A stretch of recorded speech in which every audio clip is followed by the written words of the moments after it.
Welcome to the Gangcast, aka the Games and Not Games podcast. I'm Janet Garcia, and joining me as always is Isaiah Smith. Hello. Today we are going to be talking about innovation. Specifically, does a game need to be innovative to be exceptional for the games section of the show?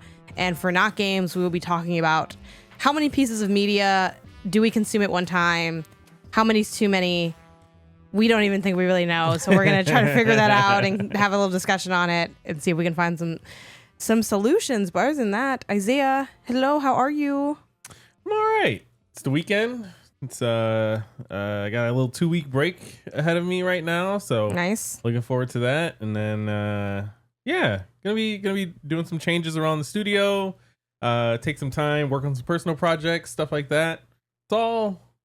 It's Coming up Millhouse? coming up Millhouse. There you go. You I gotta watch Simpsons. You mentioned before we started recording, we were talking about like the stuff we'll finally get. Like I need a new mic arm because mine's like tilting down a lot. And then if you watch the video version of the show and have watched it, you know that we used to have like a wider shot angle and we were on 2 separate chairs. And right now we're on one like little love seat couch thing. It's real tight. It's real tight. It is real tight. Every episode, I either like have to extend the mic really far so that I am not leaning away from you, or I don't have to hold the mic, but then I thus am leaning away from you constantly, and it's not a good look. It's not a great feel. Yeah. So yeah, Yeah. definitely getting those chairs this weekend. Yeah. Hopefully they're decent. They will just be IKEA chairs. So I don't know. Yeah. IKEA's taken me this far. No, for real. Let's go a little further. IKEA's been great. I'm curious if we're gonna end up going with the 2 solos or just like one in addition to the couch. I almost lean on the 2 solos. I think 2 solos for the spacing. Yeah. Because we don't And maybe have we like just like shift the couch somewhere in the meantime or down or something like that, you know? Yeah. We'll see what we do with this couch. It's a nice couch. It is a nice couch. Yeah. Maybe we could sell it for $10. Yeah. If someone wants to buy the Gangcast couch, hit us up, let us know. Inbox Wild. at GamesAndNotGames.com. It is nice. We should just go to I wonder if we could just go back to where we got it from and say like, yeah, I want this back. Maybe. Because it's funny, this style of couch, I now see it everywhere. Yeah, like there's yeah. like an urgent care that I go to that has like the same like metal like it's not fixtures. in shot for the video podcast, but like there's like metal accents kind of bars on the couch. And what really killed me was when I was on LinkedIn. I've been trying to doom scroll on LinkedIn. I know that sounds really dark, but they be having jobs on there. So I'm like, let me just take a little sneaky peek on LinkedIn. You know, I want to go on there more and try to, you know, be more in the social media and work networking stuff. Seeing my acquaintance from high school be like, oh, check out this like interview I did for this thing. And I'm like, oh, cool. She's like, does like really cool like journalism stuff. Shout out to her. But she was like, I think like in Sweden or something, like doing this interview and straight up was sitting on this couch, which was just in white. Yeah. And I'm like, who makes this couch? Because I see it everywhere. Anyway, I think that's enough couch talk. Are you ready to get into games? Let's talk games. Get in the game. Was that ESPN or is that like a mixture EA of Sports? It's in the game. It's in the game. Yeah, we should say it's in the game. It's Yeah, in the game. it's in the game. You know, we're taking that back. Saudi Arabia's not using that, so we can just take that shit for ourselves. We were talking about, does a game need to be innovative to be exceptional? This, in a weird way, this might be the most planned we've done like a games category outside of like a lot of times we have to come with like our own list of things. But this has been a minute in the making because a lot of these topics we do on the show are just things that me and Isaiah talk about outside of the show or that we've been doing in our lives. It's like, oh, we just went here. Let's talk about that. And this was one of those where we were like having this argument and I said, wait a minute, get the cameras out, get the mics up. This should be content. So excited to get into this one today. Does a game need to be innovative to be exceptional? Isaiah, how have we categorized what exceptional means for the sake of this conversation? For the sake of this conversation, we've said that exceptional is kind of at that, 85 or 8.5 and above general consensus scale, right? Like it is, 85 plus on Metacritic or close to it, right? maybe something's like an 83, but yeah. you know, Well, the Metacritic of R. Yes. Which is like not that a surprise. Everyone thinks Breath of the Wild's a good game. Like Metacritic thinks it, we think it. But yeah, but it is based on our opinion. But they're games that I think most people would say are pretty. Yeah, like games that people would agree are great. They're exceptional games. They are of note. They are of a higher quality than your average experience. Yeah. And I think one of the, which we're gonna get to, I'm sure, is like also like how do we define innovative, right? Mm-hmm. Like, you know, what is innovative? What is a game being innovative? And sort of tying that all back into like, well, is this a requirement for being exceptional? Well, let's start with like the baseline where we stand on the question, and then we'll dig into like the meat and potatoes of it. So how do you answer that question? Do you think a game needs to be innovative to be exceptional? I do. I think so. Short answer is yes. Longer answer is I think there's caveats with game to game, like franchise games or sequels or prequels or games that build off of the innovation of a direct sequel or prequel. I think kind of almost piggyback off of that other game's innovation. And so like I would still say that the latter game then is innovative. So sequels just get a free pass to you. As long as the one before that was innovative. No, I think that well, kind of, I guess. Like, you know to what? a degree. I respect you for admitting it, because a lot of people would be like, no. You're like, yeah, kind of. Okay, fair enough, right? Yeah. That's your perspective.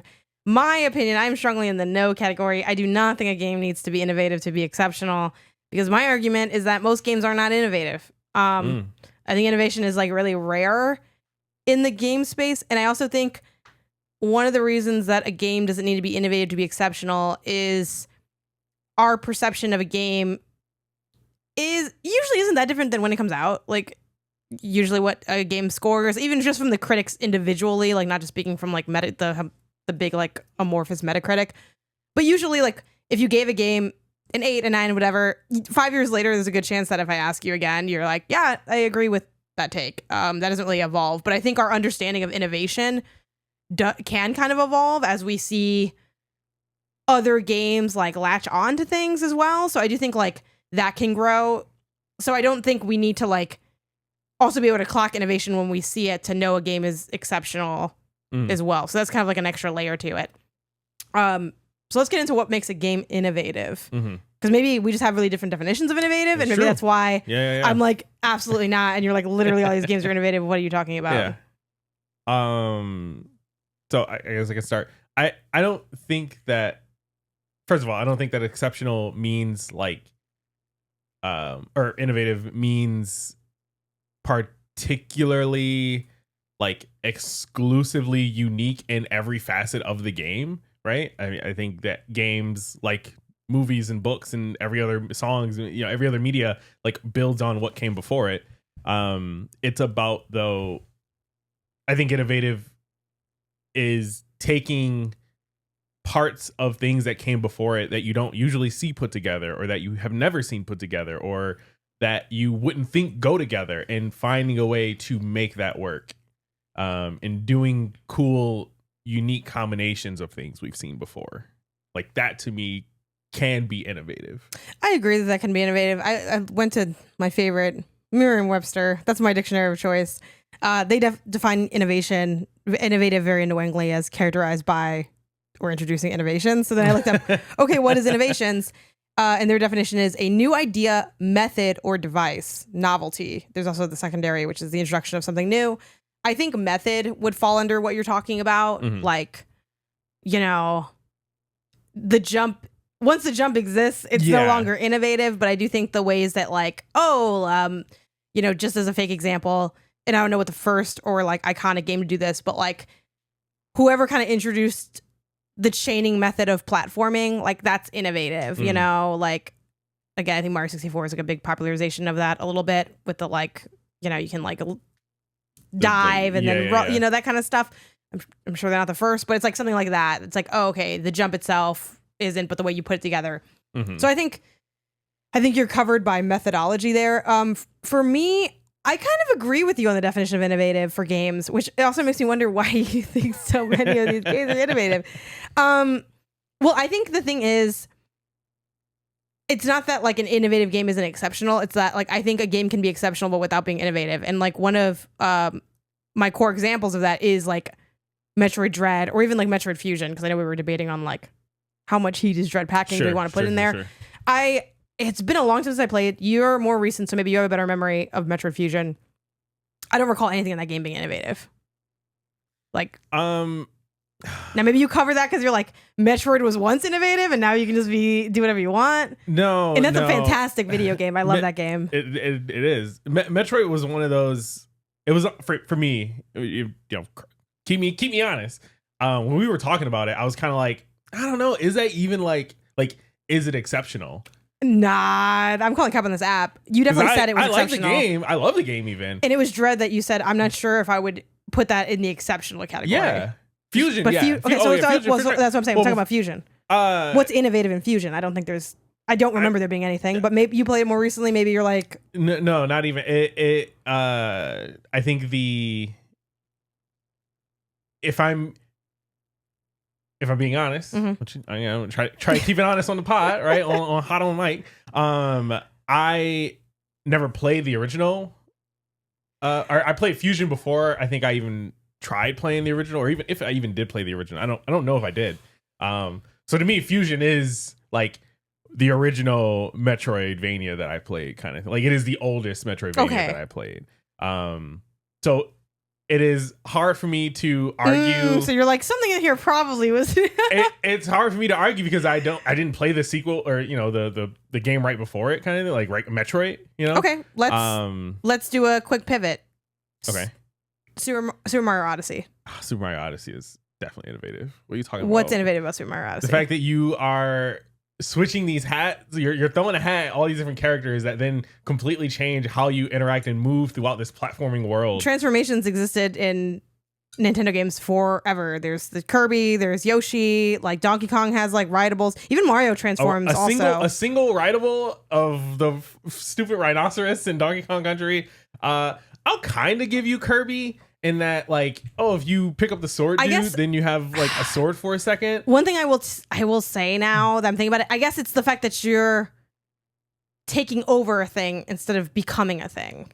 I guess that maybe would be. I would say not even that. I think just the mechanics that each individual thing completely like. There's maybe 2 or 3 things in that game that have like any sort of significant overlap with each other. Most of the things you throw your hat at is a completely new, unique experience of mechanics that you have for just when you're in control of that character.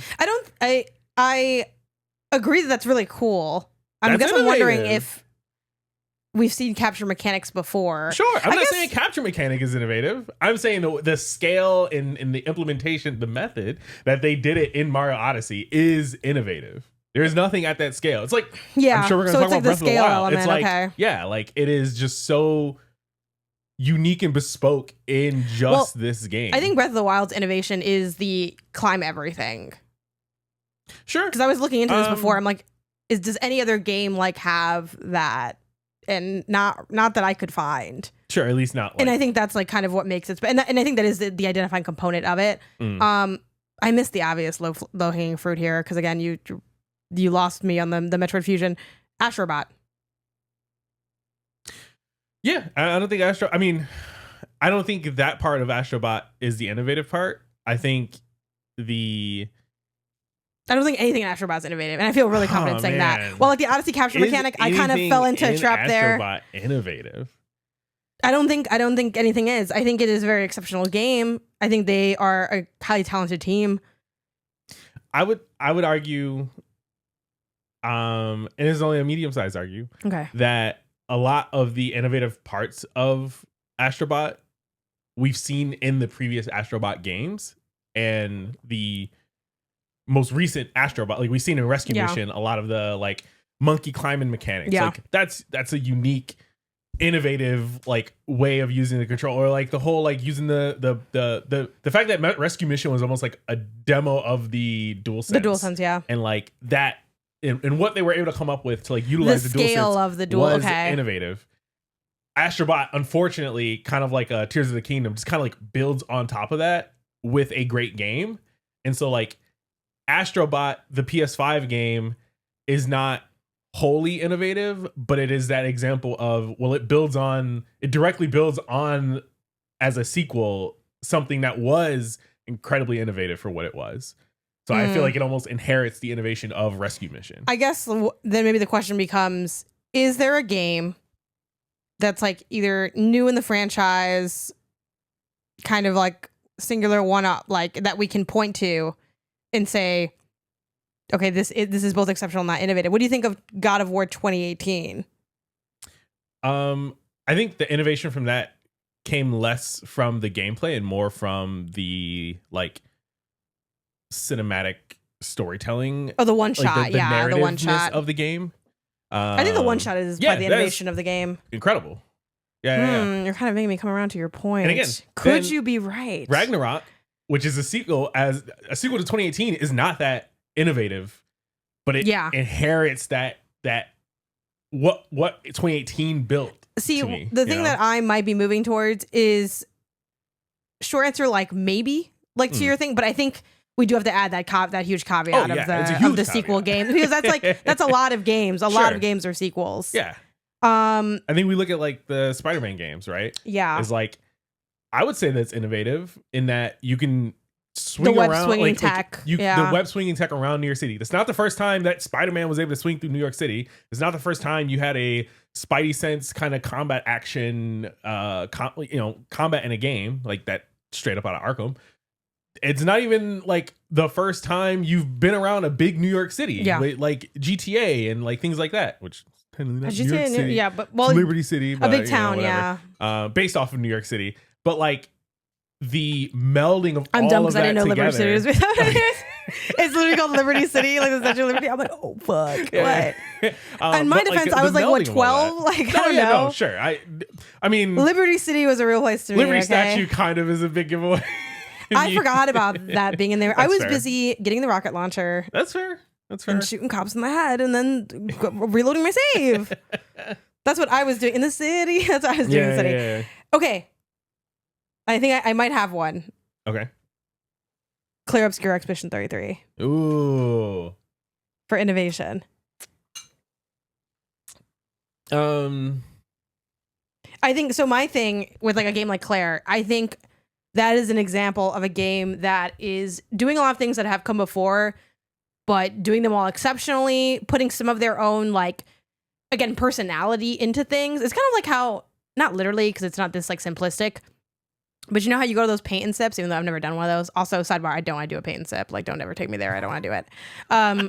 But it's like, oh, okay, you go around. It's like everyone's looks the same. Let's be real. Some people's looks a little shittier. So it's kind of like putting your own twist and flavor and things on the mechanics. Like, people critique Clara for this a lot, of not having anything like new to the RPG space, but they do everything well. They have a lot of great writing. They have a lot of heart. They have, great animation work. Like, it's an exceptional game because of their execution, not necessarily their innovation. Well, again, I would say the innovativeness is all the parts of other RPGs that they brought together. Nah, you lost me. What's another RPG where you have like 3 characters whose sets you can fully customize at any point, and there's like this quick time mechanic. This is like quick time, reaction mechanic kind of thing.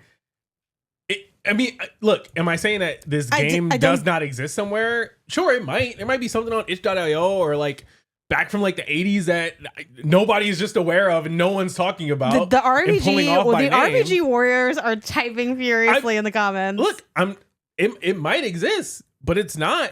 I don't think Claire's like, you can't tell me what it is. You know what I mean? Well, I only can't tell you because I don't play enough RPGs. But it's not even like, I don't think you can say because your characters have like an interesting move set, which also their move sets are not like fully customizable. They are limited. No, it's pretty customizable. They have their own like skill trees and stuff. Yeah. It's not like they're like, yeah, but then you can hot swap like what moves it is you're actually bringing into the combat. The Pictos add tons of variables to the combat. I mean, I think a good your team format adds to the combat. I think a good varied combat system is different. But like we have team format synergies all the time in like RPGs. Even like Metaphor Fantasio is about like team synergy. And I don't think Metaphor Fantasio is that's particularly because that's innovative. just Persona and all the other like Atlas. But games. it's not just Persona. And also Expedition 33 is also you just Persona also. Like that's just Persona with adults. I mean, I don't see Metaphor in it. I haven't played Persona, so I can't speak to its Persona. I think it's a little extreme to say the Pictos and Lumina system is innovative. I think it's. I'm not saying that those systems are innovative. I'm saying the entire game pulling all of this together is innovative. I don't think to me, I don't think that's innovative. I think it just is part of what makes the game special and the game work. And part of what makes the game exceptional is it pulling really cool ideas, putting them together. It's kind of like how I think you can make food that's like you can make a pizza that has like a good set of ingredients, but it's not necessarily inherently innovative just because like your pizza tastes better than other people's pizzas. Like so does pizza. Sure. I think they're just like, oh man, I really love what they did with their pizza. This is cool. We should start adding anchovies to our pizza. I don't fuck with anchovies. It's just a fake example. That's what I feel like Clair Obscur is. I think also a mark of innovation to me is the desire to replicate. And that's why like the second I said Mario Odyssey, I was like, oh, actually I'm fucked because of games like Henry Halfhead, which such a different game, not nearly the same quality. No shit at Henry Halfhead. That game seemed cool. I want to go play it. But like when I saw the capture mechanic in Henry Halfhead, it's like, oh, this is Odyssey. Like I think the ability to ape the style, even if you do make it your own, because Henry Halfhead is by no means like a Mario Odyssey clone, and I think that's like a cool example of like, oh, they're taking like, and I don't know, maybe they didn't feel like they took inspo from Odyssey. I don't know how long they were developing that game, but it feels like, oh yeah, that's like Odyssey. Like you think of that when you think of Odyssey. I don't know that we're gonna start seeing like as heavily convoluted of a Lumina Picto system like carry forward in games. And again, you're also not arguing that. You're kind of just arguing that like putting them all together makes it innovative. I don't think you're gonna see like a Clair Obscur clone, and it's not because it's like so complicated and crazy. I think it's just like it simply is their RPG. Well, and every RPG has differentiations. That's what makes them different, but they're not inherent like necessarily innovative just because they're putting pieces together in different ways. I think different. You're right in that different doesn't mean innovative, but I also argue that like being replicated does not mean innovative either. Like no, but it can be a sign. Sure. And I just don't think when I think of what makes Clair Obscur, I can't really point to the fact that I don't really have a single thing to point to, and I more point to an amalgamation of things. I think speaks to like where the innovation is lacking. Well, like something like Balatro is on our list, which sidebar for the listeners. Before recording, we made a list of like games we agree are exceptional. That way we don't have to like say, I think this game, oh, actually, I don't think it's that good, and just kind of avoid that part of the conversation. But like I was thinking of Balatro and like what's innovative about that. And I do think it's like their like UI is a big part of their like the presentation is I think a big part of their innovation. And also like I think the ways they do their buffs in that game. Like, and I see that replicate a lot, and I can when I see a game that like I can see Balatro in other games going forward, and I don't really like. I don't know. I don't see. I think there's lots of things to learn from Clair Obscur Expedition 33, but there's not really like much to chase after that's particular. I agree. I don't think it's anything in particular about Clair Obscur that makes it innovate. I think again, my argument with Clair Obscur is it's the entire package. It is the meal, not the dish, kind of thing. I mean, I don't think that makes it innovative though. I think that just makes it like that's what makes it good. It's not what makes it innovative because it's like you're arguing that they're just putting the pieces together in a way that's never been seen before. That can be argued about almost any game if your game has some level of originality to it. But that doesn't make not all those games are exceptional. Sure, but yeah, I don't know. I'm not getting innovative from Clair for that reason.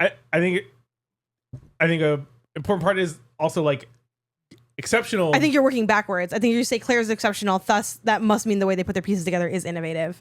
No, I'm saying that they are exceptional, and as a requirement of being exceptional, they have to have something innovative, and that is that. Well, here's a innovative question. part. I'm going off script because we don't have this game in here. Sure. Metaphor of Fantagio. You beat that game. You love that game. Ooh. You made that our game of the year. Yeah. You think that's an exceptional game? For me, yeah. Is it innovative? It is the first game that I've played like that. I could not argue to like a you or a Barrett or Michael or someone who's played these Atlas games. I'm gonna whip out my big dick 198 hours and say that shit's not innovative. Okay. Yeah. I mean, I can't.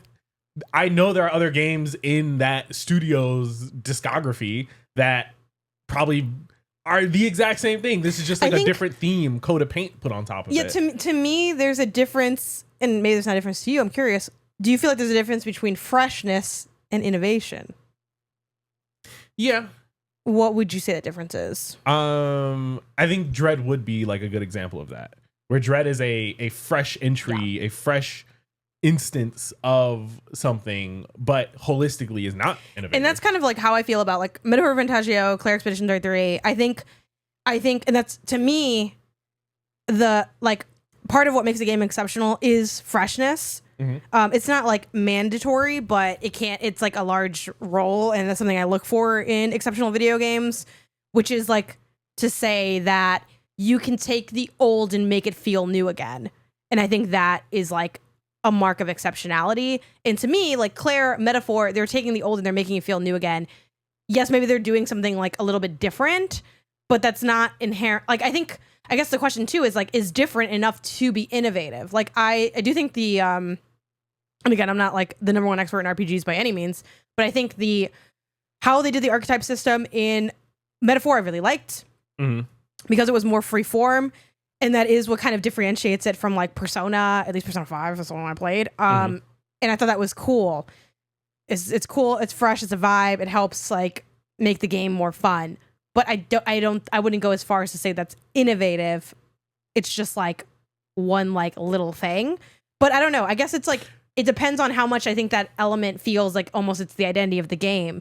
Because I do think Celeste, while I didn't necessarily feel like it was innovative, I think at the time, I'm like, oh, it's just really fucking good, you know? And if anything, it's kind of following the footsteps of like other games that kind of have a level of innovate, like Super Meat Boy. Like you see a lot of Super Meat Boy and Celeste. Having played games after Celeste, it's like that for those fucking strawberries. Or that was the innovation. Now, again, I don't know if they're the first game to do that, but they're the game that kind of put that on the map of the, I grab an item, I don't gain it till I touch the ground. Yeah. So many games have like done that. And that's something I didn't clock till later. So that's also my point of like, I don't think sometimes innovation can't be clocked at the time of it being made because you don't realize how much of like a game changer it is for the genre. I think Celeste is a rare example of that. Yeah. Sure. I think it's also, even with Celeste as an example, again, important to note that like, so like there was the Pico 8 Celeste, right? So like, and that had the strawberries and everything in it and blah, blah, blah. And so it's like, well, like, I think it's silly to be like, oh, well, Celeste isn't innovative because it's just a higher res version of, it's a higher res, bigger version of Pico 8, but like, wasn't Pico 8 more of like a demo stuff. kind of vibe though? Yeah, it still exists. I mean, yeah, but they made the developers who made Celeste made Pico 8, right? Yeah. So, but, like, well, you can't crib off your own style kind of thing. Okay, then I take that, go back to Metaphor with like Atlas and the Persona games and Shin Megami Tensei and all that. And it's like, well, like, does Metaphor need to re-innovate the entire genre? No. To be innovative? I thought you were gonna say to be exceptional. I was like, no. To be innovative. Could it be innovative in just going from you're locked to your one character and no one else can change their class? Now you can your other characters can be whatever they want kind of thing. I think that's more like innovation within a franchise rather than innovation within like gaming. Sure. So that'd be my comment on that. Like I think it's like it's new for it's seemingly maybe new for their style of games. Again, I by no means know all about Atlas's games. Same way like God of War 2018 the feeling of like newness and innovation in there. I do think the one shot, you can definitely give them the one shot. Though also I think that there's also a question of like, can innovation be so small it almost doesn't matter? Like, I think the one shot is awesome in God of War, but I'm also not like obsessed with it, if I'm being honest. I don't think it like, I do think it adds to the game, but I didn't, when I talk about how I like that game, I don't constantly see myself referring to the one shot personally. So it's like, how much does innovation need to like also weigh? Where it's like, I think the game is just an exceptional game that happens to have that one innovative thing, but I don't think that innovative thing really matters that much, which I know sounds really like harsh to the people who I think for a lot of people that both made that game and enjoyed that game, they're like, no, that's the lifeblood of the game. I'm like, I don't know, man. Like, I didn't feel like blown away by that in the way that I felt blown away by like the visuals and like the story and like the combat and how cool it was to like, wow, you gave Kratos an axe instead of the chains, and suddenly he's like totally different, but he still like plays really similar to how he felt before. Yeah, so there's that. So I have a clarifying question / argument that I want to bring then is, are we arguing the premise of this whole segment? Are we arguing that a game needs to be innovative to all of gaming, or can it like my argument, let me rephrase this. My argument is that it can be innovative to all of gaming, or it could just be innovative to the thing that was innovative before it. Like within the franchise, like there needs to be some innovation for a game to be exceptional, whether it is from its prequel or whatever, or just all of gaming, or just like all of like popular gaming in quotes, where it's like, oh yeah, sure, again, because if you look for something, I'm sure someone somewhere on a site that they never shared, well, I think we're also had something innovative that was doing something before something else. I think we can both agree that when we're talking about innovation, we're talking about like what made it, a hot song versus a hot rhyme. Like, not necessarily the like, if you look for the first of things, like historians spend their whole life seeking first. Yes. And I still think I think those things are worth seeking and they're interesting. But the reality is, it's like, who put that shit on the fucking map? Yes. And it's like, Breath of the Wild's climbing put that on the map, even if someone's much smaller like indie game had that, which I don't think it did really, but like maybe it did, right? Yeah, I'm kind of working on like what our working thesis could be. I still think I think though the thing I'm struggling with is I feel like there are games within a franchise that are exceptional and not even innovative within the franchise. And like an example that I would get would be like Spider-Man Miles Morales. Like, I think that game is an exceptional game. Though also that was also on the edge where I was like, should we make this a higher bar of like a 9 instead of like an 8.5? Because like Spider-Man Miles Morales, I don't think there's anything innovative even within that franchise of that game. Yeah. Outside of like, there's definitely new stuff. I don't think there's anything innovative.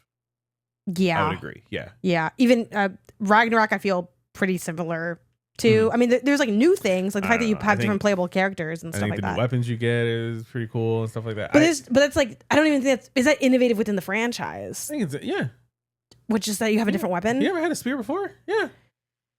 I think that's like kind of a low bar to just say like anything that's new within the franchise is inherently innovative. I think that it doesn't. It needs to be more than just iterative. It exists. I think that's I think that's like because part of like iteration does have like a betterment to it. I think that and I pulled the spear out of my ass. It's just like a quick example, but the more I think about it, the spear out of your ass. The more I think about it, it's like it's a thing that lets Kratos kind of do like some platforming elements. Like, that is different. Outside of just jumping and I guess swinging on the poles, kind of Jack and Dexter style. I think he might have did something like that at one point in like the 2 or 3 like PS2. Yeah, PS3 it's all a hallucination at this point. I think at one point he was falling and had like the chains. And he would like climb with the chains and stuff. Yeah, the climbing thing. Yeah, and like fight people while he's climbing and stuff. The pole, being able to throw the sphere and it like enlarge, and then that like opens up a path somewhere else, is different for God of War. Like, that is new for God of War. I guess. But is that innovative? Enough? I feel like that's almost, it's kind of giving bare minimum to me a little bit, where it's like Or even see, I think it would be bare minimum if it didn't have anything besides just it's a different weapon type. Here's also a question: is new inherently innovative? Now, from a definition element, in a way, yes, because like it's just like innovation. Oh, it's a new idea, but it's like, you know, like was Ratchet and Clank innovative when it came out? I mean, I feel like it was different, but I don't know if I feel like it was innovative. Same with Jak and Daxter, which are two games like I really like a lot. I wouldn't say I would imagine the combat of Jak and Daxter or of Ratchet and Clank has like existed before. Ratchet and Clank was the first time I played a game like that, where you're like kind of going into almost these like little arenas like throughout the world, and you have like this weapon wheel, and you're getting a whole bunch of different weapons throughout the gameplay, and blah blah. You're switching back and forth, blah blah blah. That was the first time I think I played a game like that, but I would not imagine that as the first, even like mainstream game to have that. So it's or even hard like for me to say. Even like within that early franchise, like I think, and granted, the whole thing, my whole like critique of not Jak and Daxter, Ratchet and Clank is that it stagnates over time, and that's part of what makes it like that's what makes the games lose their exceptionality. They don't have any like, there's no iteration, there's no innovation within the franchise, so it's like, oh, it's good, but guess what? It was good when I was fucking 12 or whatever, however old I was when I played those games. I think earlier on they were more interesting, like game to game, but like were they really innovating necessarily? I think they were more just growing within like the spaces they already had. I'd agree with that. But would you agree that they're exceptional games, like those early entries? I think some of the early entries ones, yeah. But again, to me, they inherit that innovation from the first one. I think inheriting the innovation is pretty cheap. It is. I mean, it is. I'm just going to go on record and say this is a cop-out ass answer. I don't know what to tell you. I mean, I think it's... I don't know. I think Slay the Spire innovative? Again, don't tell me it's the first time you played a game. Oh my god! It is the first like deck builder roguelike like that I've played. Yeah. But for that reason, I don't think Balatro is that innovative. Okay. Speak on that. I also don't think it's that crazy exceptional. Like it is really good. But you don't think Balatro is okay? I think it is innovative. It's more innovative than it is exceptional. You gotta at least put it on the scale of fucking Spider-Man. Oh yeah, sure. You tell me he's not as good as Spider-Man? Yeah, like okay, which no shade to Spider-Man, but we all know he's a little basic. Okay. I think that Balatro is like if you took it's almost like a Clair Obscur, where it's like it's doing a whole bunch of things that we've seen done before, but it's doing it in a unique way. And like, you know, adding in the poker thing, right? Yeah. Sure. But like Blinds is just a visual different representation of the Slay the Spire map, which is probably just a different representation of something else that existed before it, kind of thing. Like it is a campaign of choices where you can choose one, you can choose the other, you can choose the third, blah blah blah. You progress all the way to the end, you beat the big boss, you win the game, kind of thing. Like that's not innovative, but bringing in poker to that formula is innovative. I think also though, with to me the innovation of Balatro, and it's gonna be a little hard for me to dial it in, but I'm gonna make an attempt because I've played a lot of Balatro clones. I've been plagued with the every fucking word game wants to be Balatro, bro. Or like. And it don't work for y'all. I gotta be honest. I've been playing them and they don't have the heat because I mean, we don't have to get into why all these Balatro clones fail, but like part of I think the Balatro element is kind of like the way like you manage all the parts, like the way you call the deck, the way you like gain, the way you can like the style of upgrades you get. Like it's so felt when you're playing a game that's trying to be Balatro, where it's like the UI is laid out exactly the same. The upgrades are very similar. The idea, I think the numerical aspect is kind of, to me, Balatro's stamp. Again, I don't think it's the first roguelike that's like, I show you numbers, but the multiplier element, that's usually what I see when I see people chasing Balatro. Of this adds this many points and like you know, and you know, I'll just name names. Wordatro, you weren't that bad, but you weren't that good, and like that's kind of what that was like, where it had these tiles or whatever. Let me make sure I'm not, because I also played like Birdatro. I've been everywhere, y'all. Actually, Wordatro was pretty good. There was a Scrabble one I played, OMG Words, that I wasn't a big fan of, but I'm also not a big Scrabble person. So OMG words kind of always had a disadvantage. But like the way they kind of have, I think the multiplier element of it. I don't think that, I don't even think you can give that as a stamp to Balatro because that is just Tetris. It's just Tetris. The whole like how you're saying like, oh, the score and the side and the multiplier aspect. Because Tetris doesn't have a multiplier. No, you just got like points. No, but I think the multiplier element probably comes from, what was that recent game with the line where you're going across? Oh, Luminous. Yeah. Like you could say like that has like a multiplier. I think to it. It's Luminous. Oh yeah, no, it definitely does. But I'm saying like, but like the way, either way, it's not unique to Balatro. The way the animations work, like you can see, like the way the animations work, the way the stuff pops up, and then they like add the points over and over again. Like that's Balatro swag. I don't see that as Balatro swag. That's I see that as them taking from the same sources. I don't see them. But what's the core source if it's not Balatro? I don't know. It ain't Balatro. I can tell you How that. You know it ain't Balatro? Because I know it ain't Balatro. Because it's not unique. It's not innovative. It's not special. It's not special. I can go on itch right now. I can go on Steam, load a high and find like 80 games that came out 5 years ago that do it. Okay, Brish, you got time. You got 2 weeks off. You show me where. Now I will say what you should have mentioned, what you could have mentioned, but you won't. I'll mention it because I'm being honest in the pod. Balatro itself was inspired. I forgot what game inspired Balatro, but the guy has spoken on record about.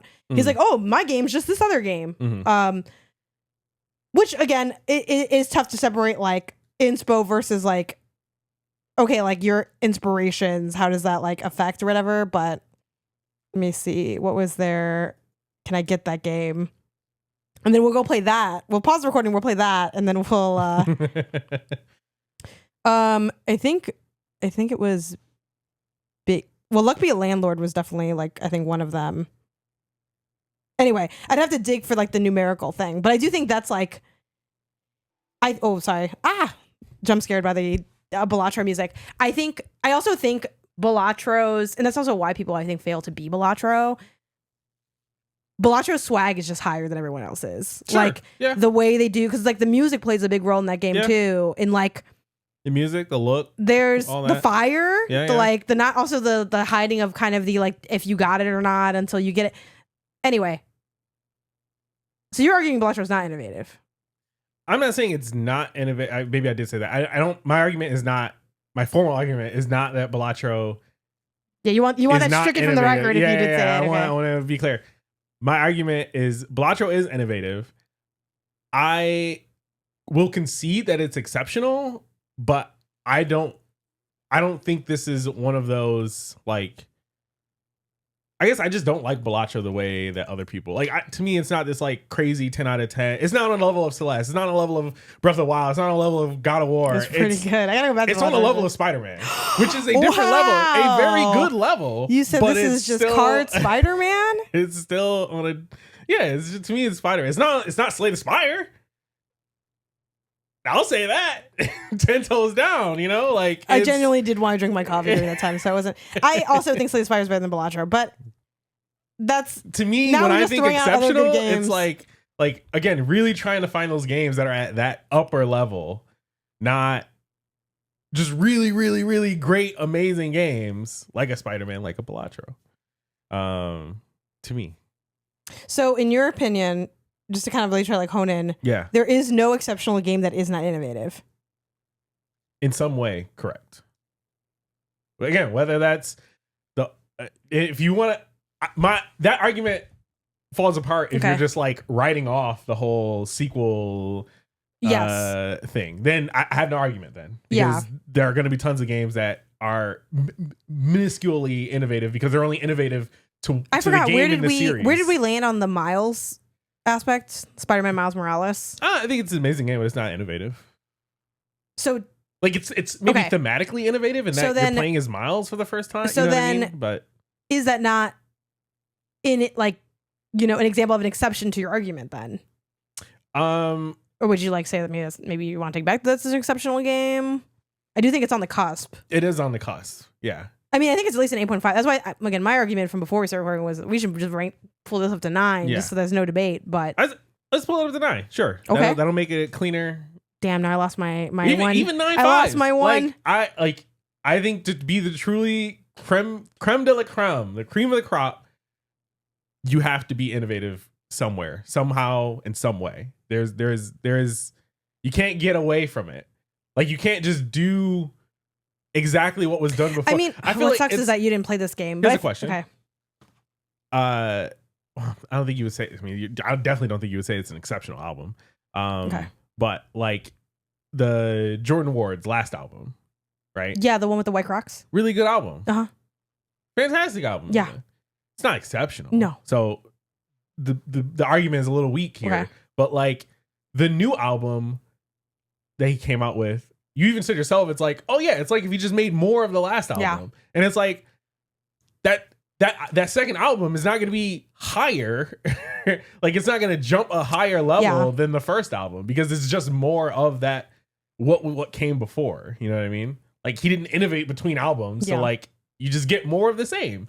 And I'm saying that is my argument for exception in games, where it's like, you can't be exceptional without innovating something somewhere. So Horizon Zero Dawn, we have this listed as an exceptional game. Do you still stand by that? Are you pulling that back? No, not if Not we're with the raising 9? what. Yeah, it's an 8.5. It's an 8.5. I love, but it's You're a big it's an RE4 8, fan, 8.5. yes? A what? You're a big RE4 fan, yes? Yeah. And you think that game I is really like innovative? RE4. I mean, If you say it's the first game like that you played. no. I'm I assuming that. played Dead Space first. Oh, those are also really different games, but Not as different as you think. I feel like they're really different. I mean, I didn't finish RE4, so maybe I'm speaking out of turn here, but RE4 is like really goofy. It's kind of like a horror comedy to me. And Dead Space is like, well, Dead Space is definitely Dead Space can be more funny, but it's only funny if you're like an creepy. idiot. Yeah. Which I am an idiot, so it was funny to me. I was carrying them blades from room to room, but yeah.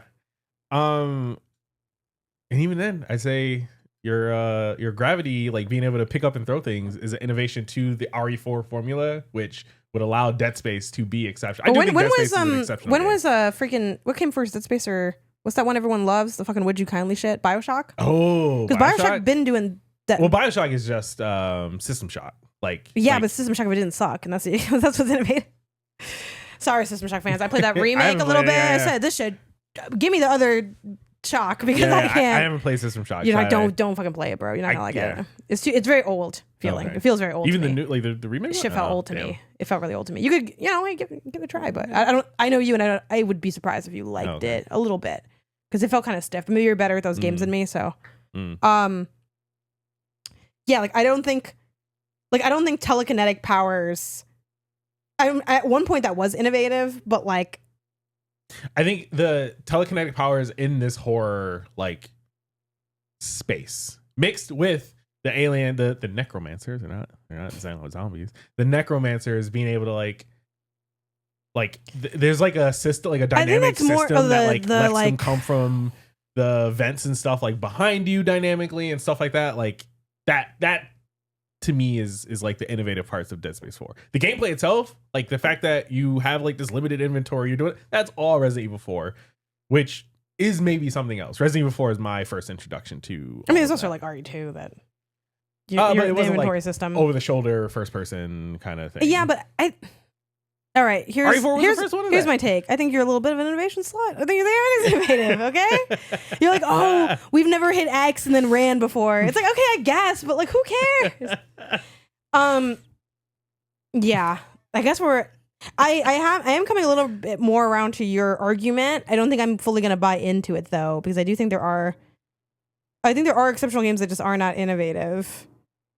Or not innovative enough for me to like again. I think the Claire example is probably my shining star for my argument of it not being innovative.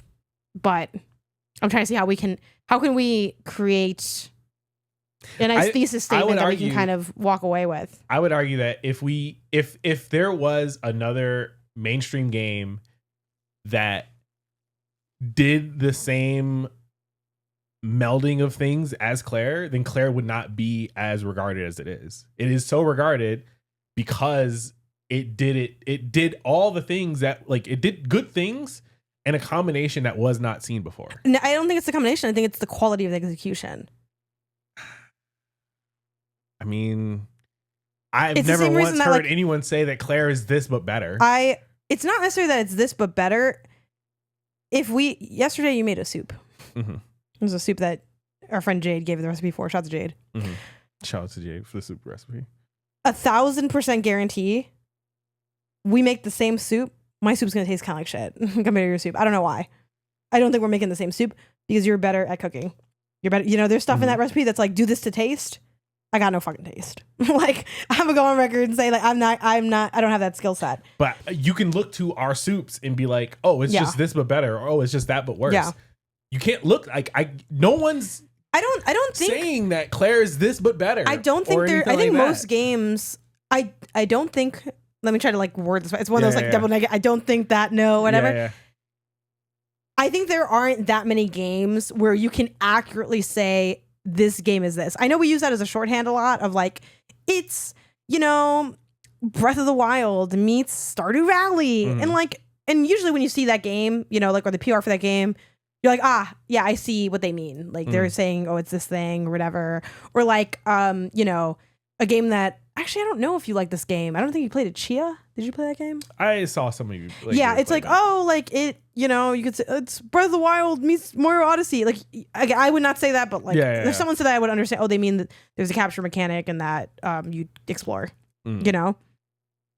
But by and large, I don't think it's ever really accurate to be saying, like, I don't think we just, I think if you're good at talking about games, the conversation goes far beyond like, it's just Mario, sure. You know, like, I think the Astrobot is Mario Galaxy thing, it's informative in a way, but it's like, it tells like a very narrow story here. Like, oh, it's kind of like this, but that, like, most games aren't just another game.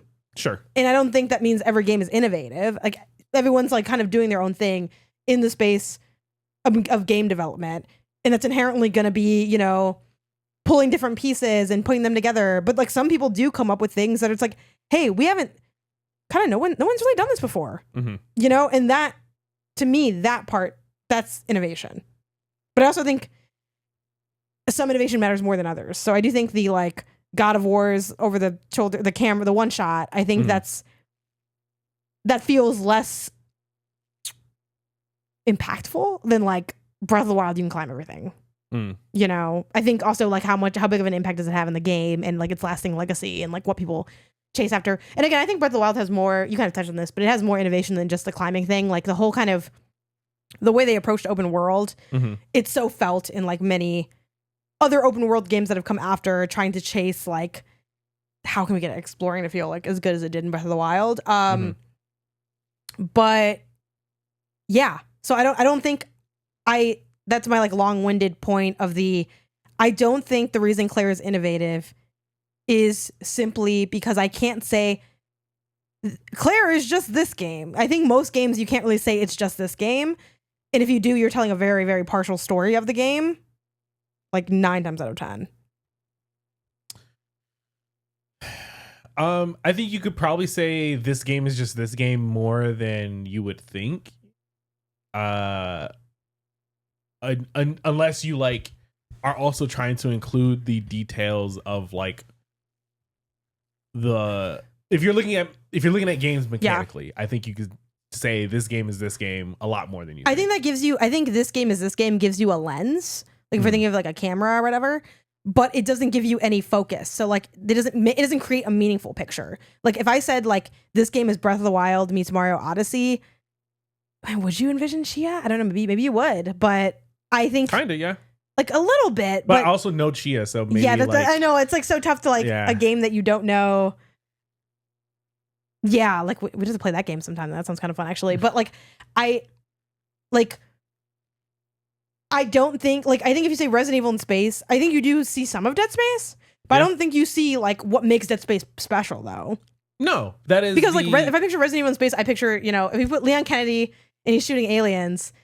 I mean, that could be cool because it's Leon Kennedy shooting aliens, I guess. But you miss like so much of the magic of Dead Space is like how they conduct atmosphere, like how they, you know, even just like the what do they call it when it's like in game, like the UI components of like the back of the neck, and then like the sound design is such like a big part of that game, and the like dismemberment is such a big part of that game. Which like, oh, you can like shoot someone in the knee in Resident Evil, and like, yeah, that's like kind of like its cousin, but it's like not the same. Yeah. But I think that to me, that is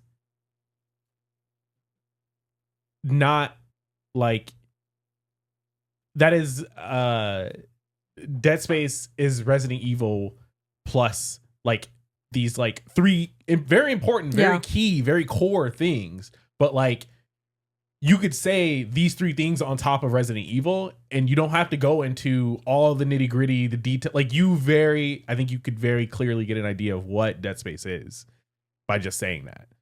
And that to me means that the overlap between Dead Space and Resident Evil is significant enough that you could say it's this plus whatever, you know? But to that point, you still think Dead Space is innovative. I think that it's those core three things that it innovates on top of the Resident Evil 4 formula is what makes it innovative. So in your mind, is Claire more innovative than Dead Space because you personally can't name a game that's like it? Even though, again, I think it's just like, you know, you have... Again, I can name a lot of games that have the parts of... Like, I could say that Clair Obscur is this plus this plus this plus this plus this. Like, I would need to go into 4 or 5 different games for me personally to pull from in order to say, like, oh yeah, like if you take the systems from these 5 games, you mix them together and you execute it well, that's Clair Obscur. Like, that is totally doable, but in doing that, that is unique and bespoke and special and the innovative part of Clair Obscur. It's not this one game plus this system, you know? It's not even these 2 games together. It's not a cheat situation where it's like, oh yeah, it's just Breath of the Wild and Mario Odyssey, put them together, blah, blah, blah. Maybe add some cutesy claymation kind of aesthetic to it, kind of thing, which I know it's not claymation, but yeah. Like it is... Oh, it's this system from this game. It's this system from this game. It's this system from this game. It's this system from this game. And it's all done very well and blended together very like integration wise, incredibly well. That makes it unique. See, it's also tough because I have some of the games that I think are, oh God, would I put them at the 9 though? I guess 9 is quite high. I mean, it's hard to also find like the overlap of games that I might think are exceptional, but then like you don't think there's. And then I guess for you, like something like Animal Well, the exceptionality is just like the abilities, like the kinds of abilities you have, or the innovation, I guess, rather than the exceptionality. Yeah. I mean, I do. To me, Animal Well is a more exceptional game than you recently gave. You mean innovative? No, exceptional. Okay. It is a more exceptional game than what you recently assigned Metroidvanias to the Pew Pew Bang Girlies. Yeah. And it's like, I think Animal Well is more exceptional and more, is it more innovative than Yoko's is probably the only one that like gives it a run for its money innovative wise. But like exceptional wise, I think it's more exceptional than all the other you assigned Yoko's Island Express, Metroid. No, I would never assign Prince of Persia, Lost Crown, and what was the third one?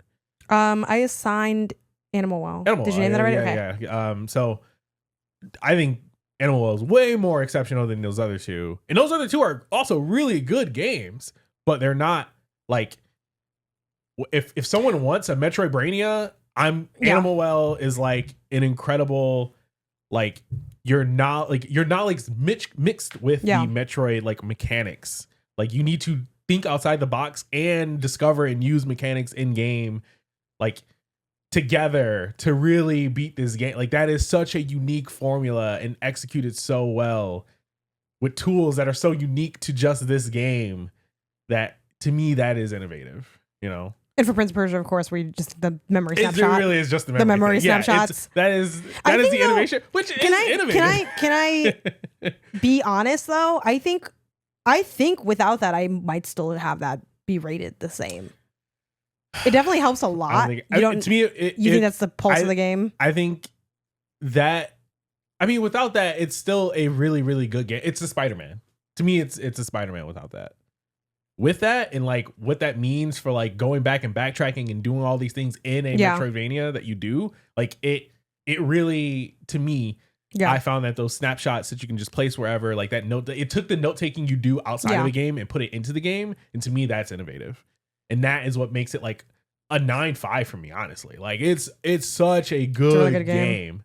Without that, it's still a really good game, but I've played other really good games. You know what I mean? Like there's nothing special that I can pull from there mechanically that's like, oh yeah, or systematically that's like, oh yeah, that's I want to see that going forward. You know what I mean? Like we say that all the time. I want every Metroidvania to give me these snapshots. While I do think like it makes for a more meaningful conversation to like raise the bar of exceptionality, you bring it up from 8.5 really, because like again, I think those 8.5 games aren't innovate. Like it's like you taking Horizon away from me. It's like, well, now I got nothing, because it's like because that's not because that would be like a perfect example, I think, of a game that's not innovative, that is like very strong, but yeah, maybe it's not quite a 9. And 9's a bit high for Horizon.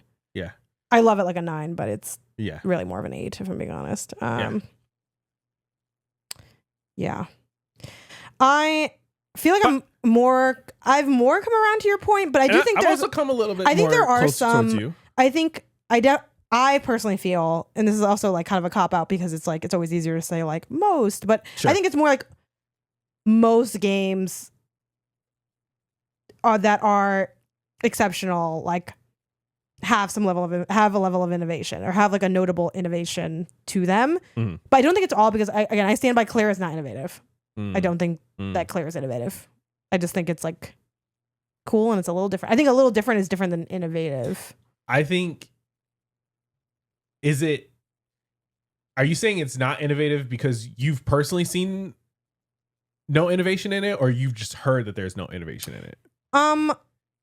I think I feel like, so it is more of the herd, if I'm being, because I don't have like the biggest RPG like thing to pull from, like versus like platformers where I know that really well, and even that I've not played all of them, but it's also, I think Pictos and Luminas are really just like a souped up version of Charms, and I don't think that's different enough for me to be like like when I was playing it too, I think like how does it like hit for me as a player? And when I was playing that, I thought it was like really cool, like wow, we're hitting some dope synergies. But I wasn't like, no one's ever fucking thought to like, but no, especially because also there's a lot of elements of it that do feel like familiar, like the idea of the I forget if it's Lumen, I think it's the Lumen. Also, they need to fix how they fucking tutorialize that shit. But anyway, I forget if it's the Lumen or the Pictos, but the way that you like kind of gain mastery, I'm like, oh, so it's like the Final Fantasy weapons.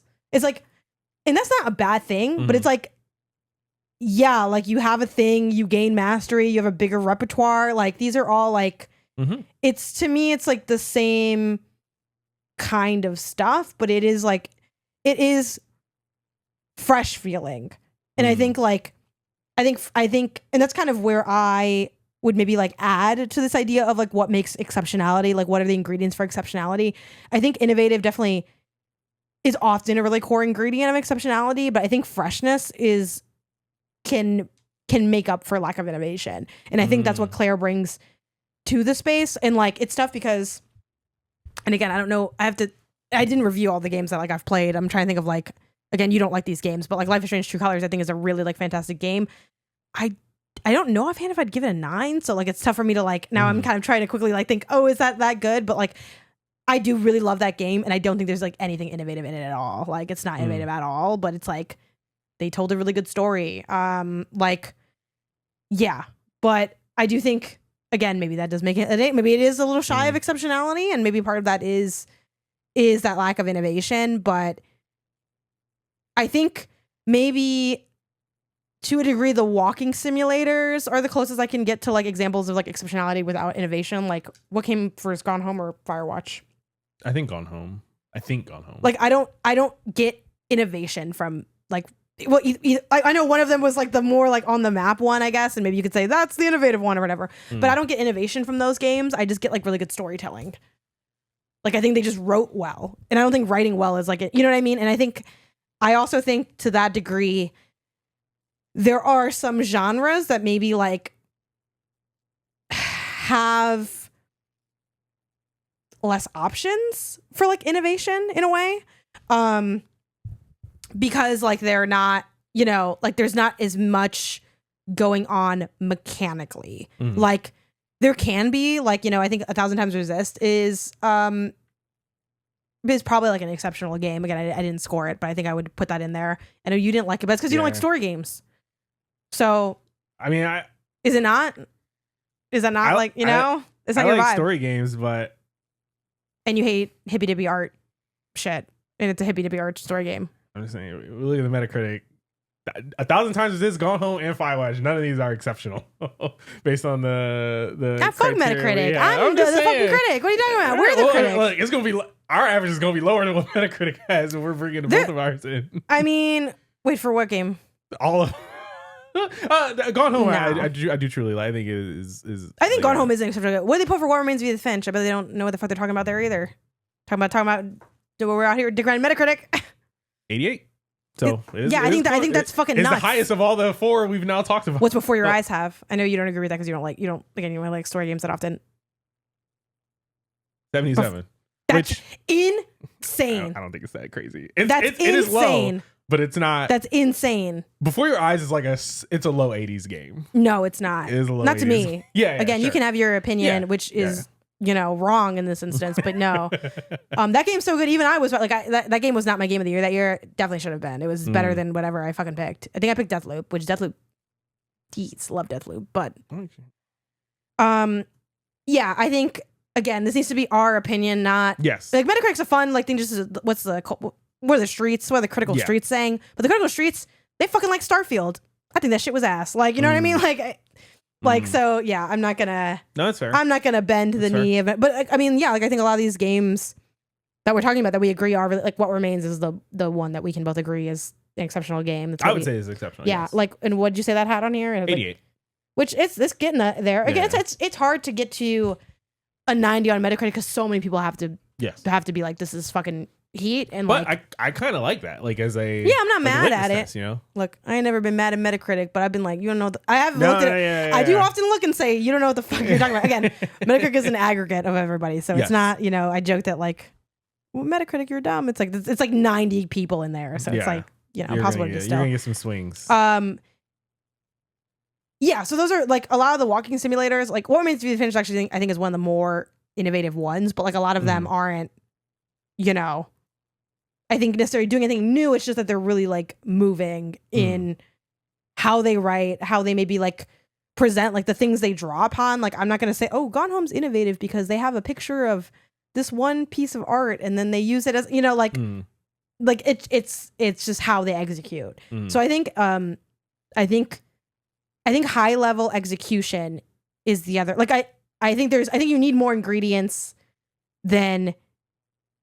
Well, I guess you're not arguing that you don't need more ingredients, but I think a game can miss the innovative ingredient and still hit exceptionality if it's doing things like creating like freshness or being again, it's dumb to say exceptionality means it's exceptional, but if it's like excelling in its execution. Sure.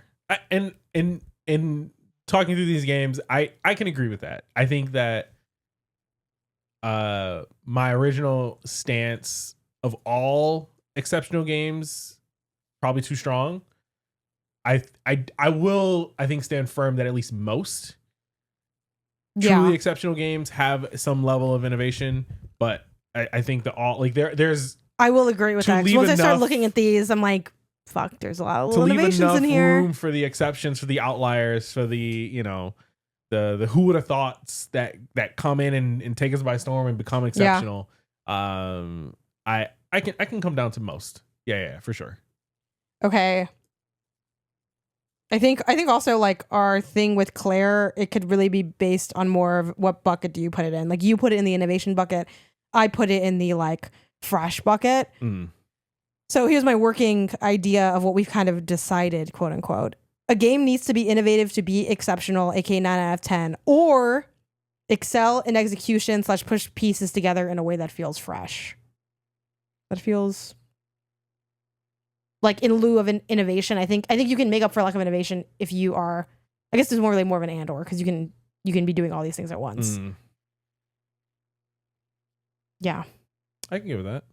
And now we've covered every game that will ever exist and be exceptional. But it is an interesting way to think about it. And it's funny because I think exceptionality when it comes to like us and then anyone, listening, sharing their opinions, whether it's online or just with friends and stuff, it's like, I feel like exceptionality, it's often felt but it's been fun to like sit here and kind of try to break down what are those like common components. Yeah, a lot to think about, and we definitely need to play more RPGs so we can find more of Claire's fucking Dragon Balls that have been scattered to the all the different things, because I do think they're different pieces of things. But the more I think about it, the more Claire is like, and this is almost going against my argument, but we have the exception now. Claire is, from the little bit I've played of it, and just knowing the general formula, it is a open world Paper Mario with like a charm system thrown on top of it. I could totally see someone like, there's an argument to be made there that's what it is. I mean, only when I'm in pain. There's an argument there. I think that's Isaiah. I fear that's giving like, this reminds me a lot of Boss Baby.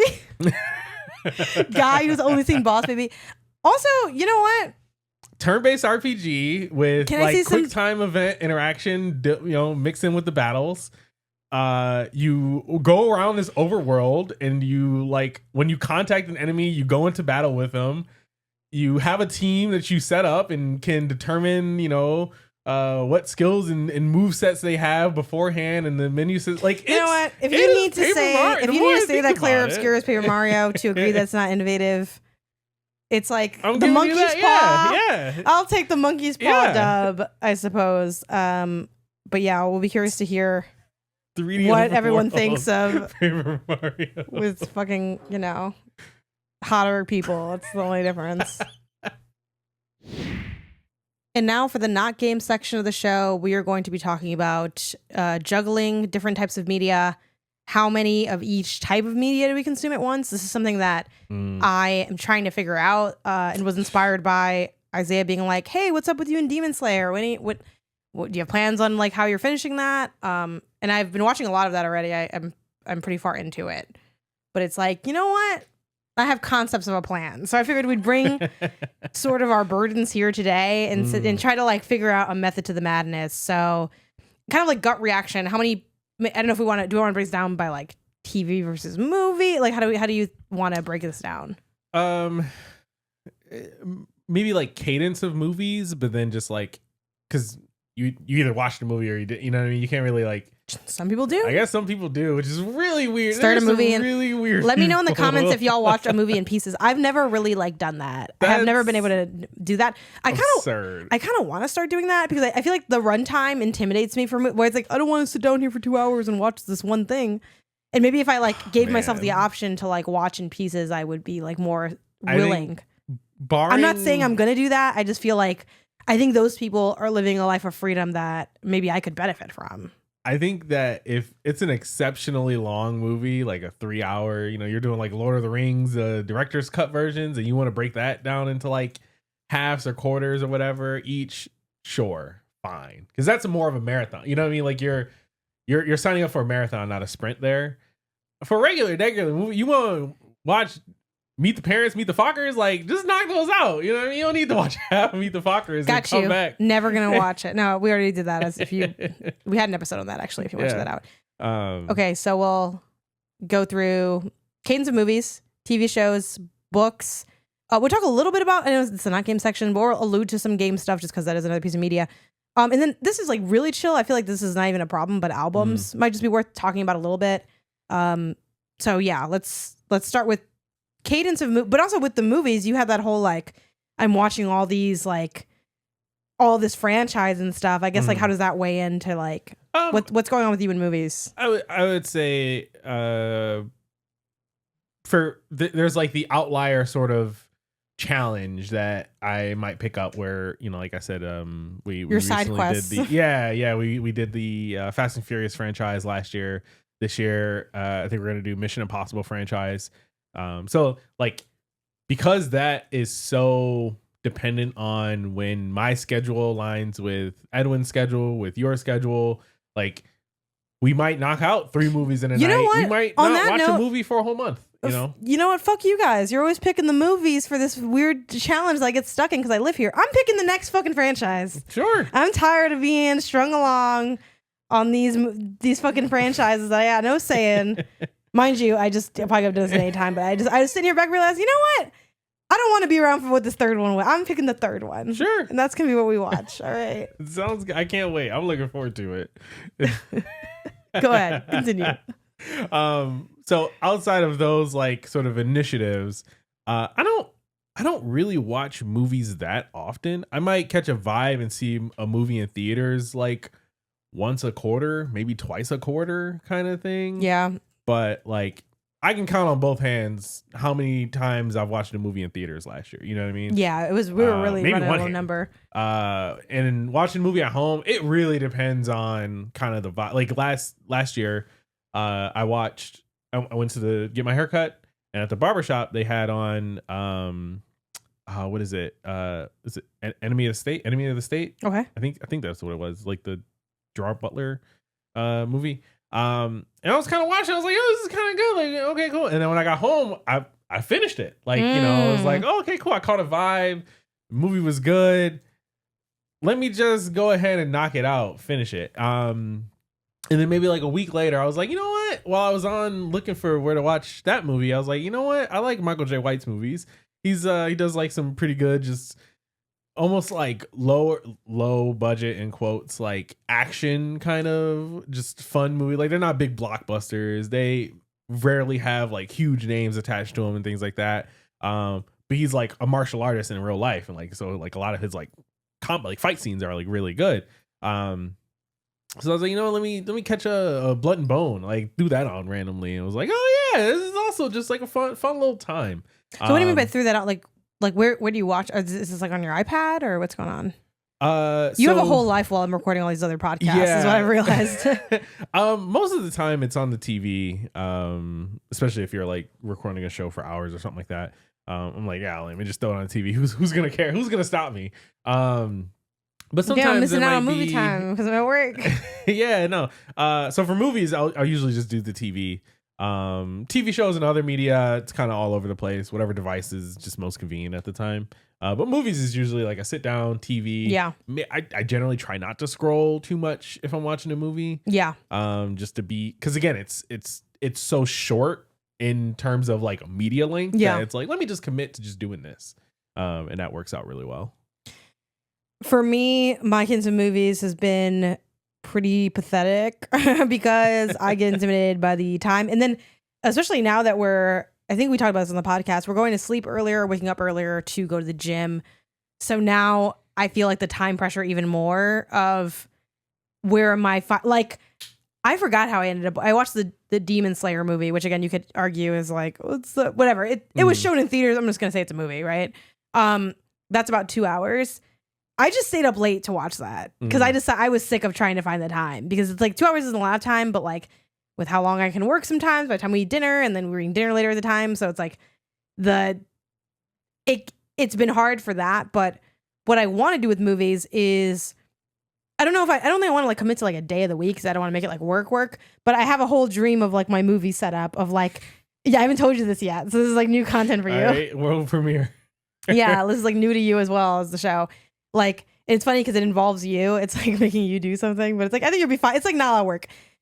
You're really like, not really good because it's pretty easy to make, but you like make that popcorn, you know, you make that fresh popcorn. I want to be like, hey, can you make me some popcorn? You're going to make me the fresh popcorn. I already got the sour candies all the time on deck. Yeah. Maybe I catch a vibe. We get some Coca-Cola in the house and I sit and I have like a real nice just movie experience. Yeah. I really want to do that. In reality, I haven't done shit. That sounds great. Whenever I will you say want, let me know. Watching like Mugen Train, if that's how you pronounce it, I was like, fuck, I gotta watch more movies because it felt like so good to like sit here and be like, yeah, I'm watching a movie. Yeah. It is like, I feel like movies are the like book version of TV, which sounds like I'm the dumbest person on earth, but I did think it would be funny to say, which is why I said it. Where it's like, oh, it's like, oh, you watch a lot of TV, wasting your life away. Oh, you watch now. I'm watching films. You know, I'm out here. It's more. I've thought of it deeper, but yeah, I think so. I don't really have a cadence for movies. Is to like the point. I need to get into more of a swing, and I would like to use some of my nights instead of like just the other stuff I would do, which is like maybe play games or watch TV. So let's throw a movie in. But what I have to do is like make a list of what am I like looking to see. I don't really know.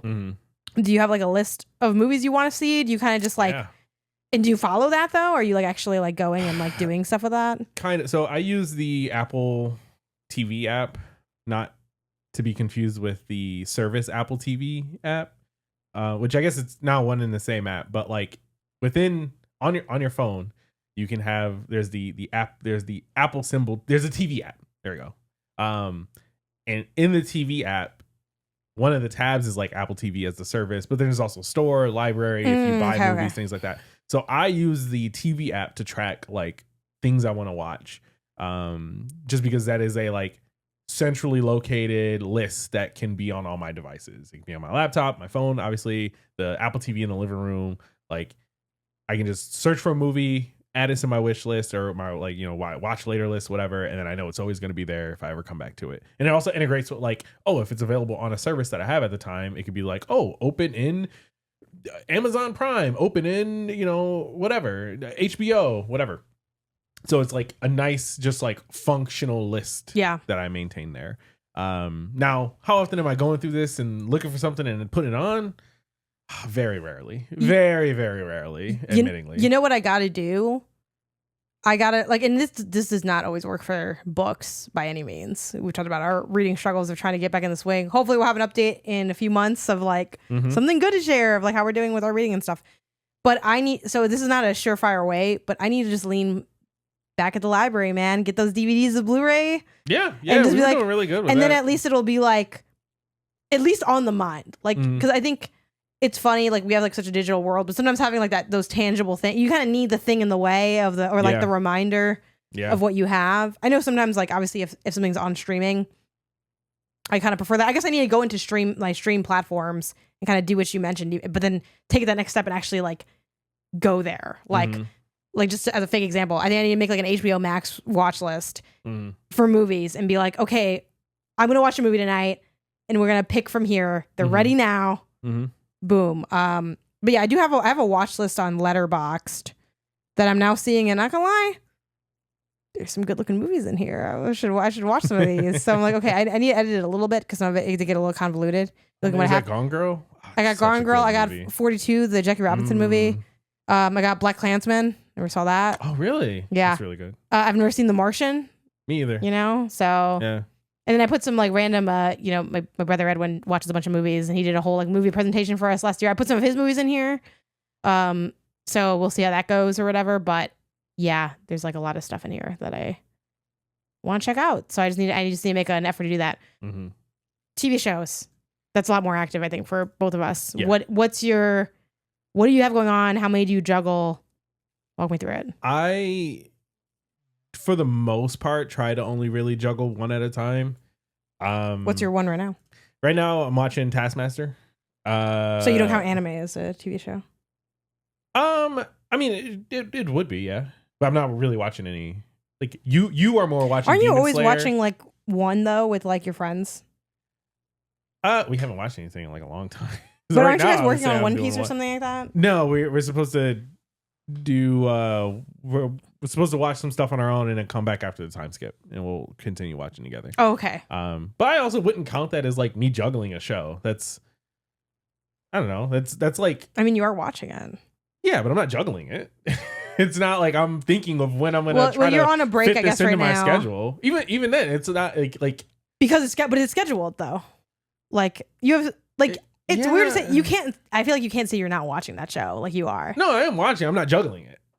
Like I'm audience. You see what I deal with here? No, you see every day in this house. It's like if I don't know, at work you do something and you only ever do it at work. Like you say you work in an office and there's a puzzle in the office cafeteria or something like that. And it's like, oh yeah, every day after I eat my lunch, I go over, I do the puzzle.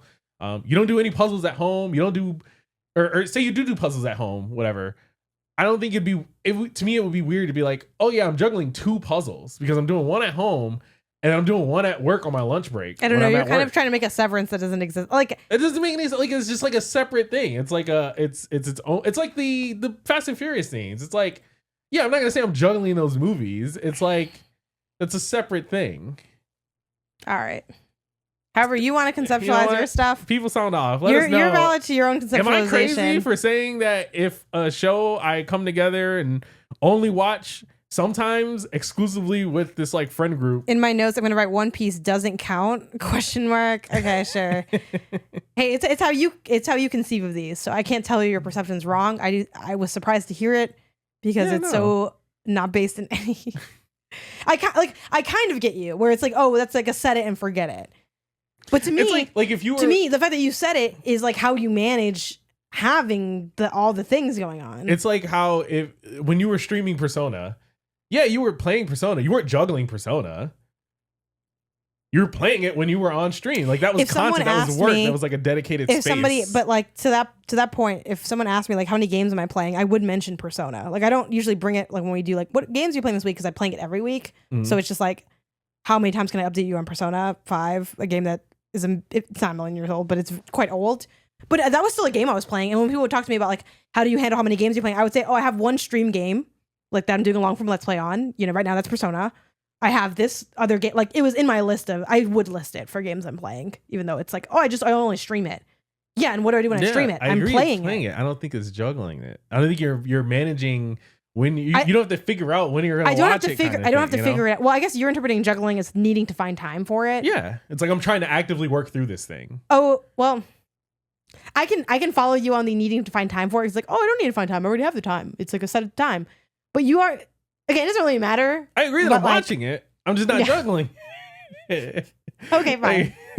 Like, you know. I can't make you feel like you're juggling that show, so there's no point in trying, and nor do I need to. I just find it strange. Like sometimes the way you interpret words is very bizarre to me. That's all. We have very different perceptions of the world. Oh my gosh. Okay. So, okay.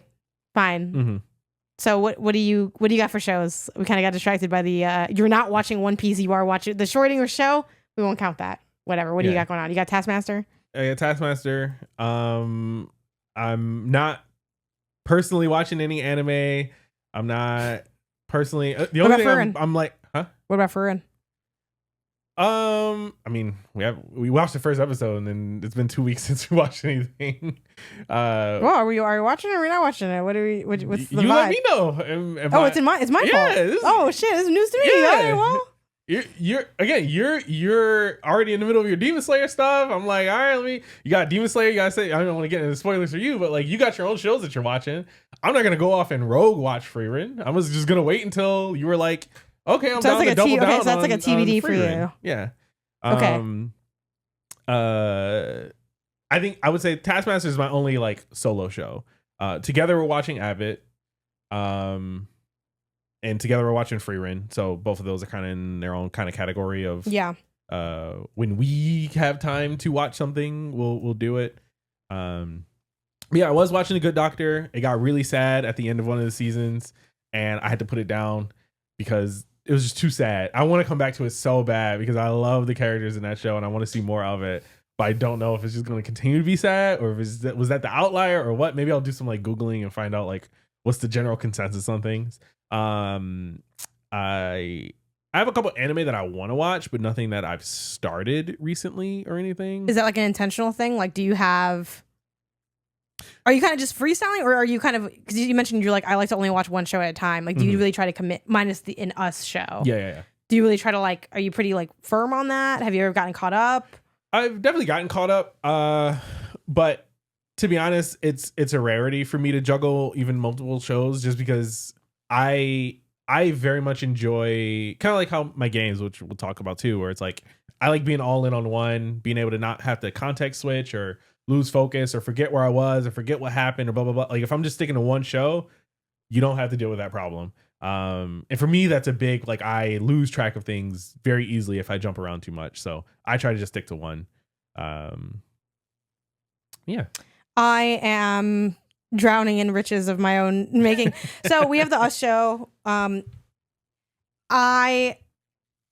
Is this a safe space? This is a safe space. It's great to share things. Let me start on my comments. And I love watching Abbott with you, but I'm bummed because I want to watch it way more than we're watching it. And oh, really? Yes. Oh, I thought you were at a good cadence. No. Okay. I'm here just live and direct saying I need more. We'll be knocking it out. Okay. Let's just knock it out over the next week or so. I would just like to watch it every time I eat dinner.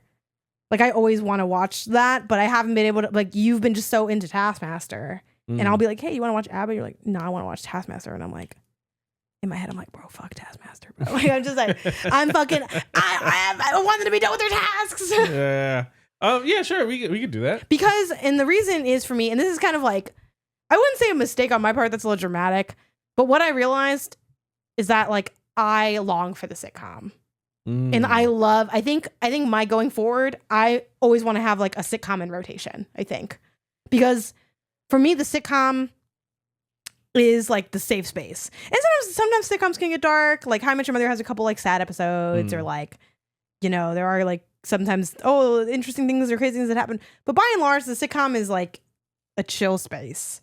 And even if something bad happens, it's never going to be like no one gets, you know, assaulted on a sitcom, right? At least not in a way that feels like serious or whatever, right? Like I like the quickness and the joy, but also like a little bit of like, you get kind of like sometimes like life lessons or fun things or like whatever in the sitcom. And I need that in a TV show because my problem with the TV shows I have going on right now, I got Demon Slayer. So right now we're sharing Abbott. Maybe we're kind of sharing Furin. I have Sex in the City and Demon Slayer. Demon Slayer doesn't really get too heavy, so it's not that deep, but like sometimes it's like, I don't know. I don't even know how to describe it. Maybe you can help me put it into words. It's like too much sometimes. Like it's like a lot. Like it's weird. It's a very high emotion show. Yeah. And it's like, it's almost too entertaining in a way where I feel like my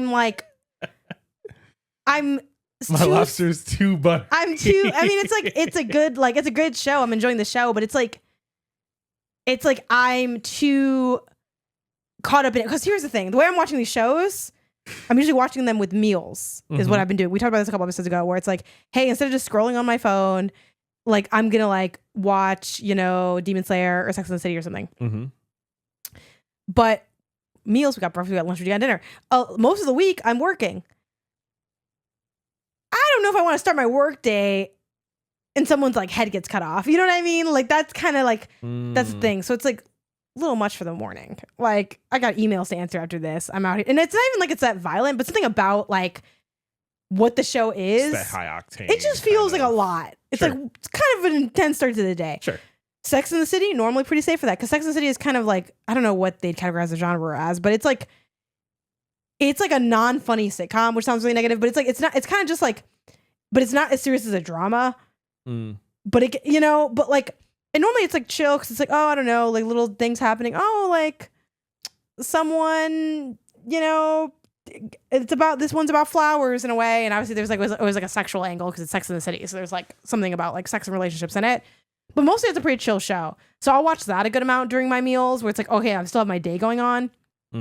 But sometimes that show can also get too much. Sex and the City is so old, but I'm still not going to spoil it in case you haven't watched it. But like the relationship dynamics of Sex and the City with like even if you don't know the show, like the big thing is Carrie and Big and their relationship.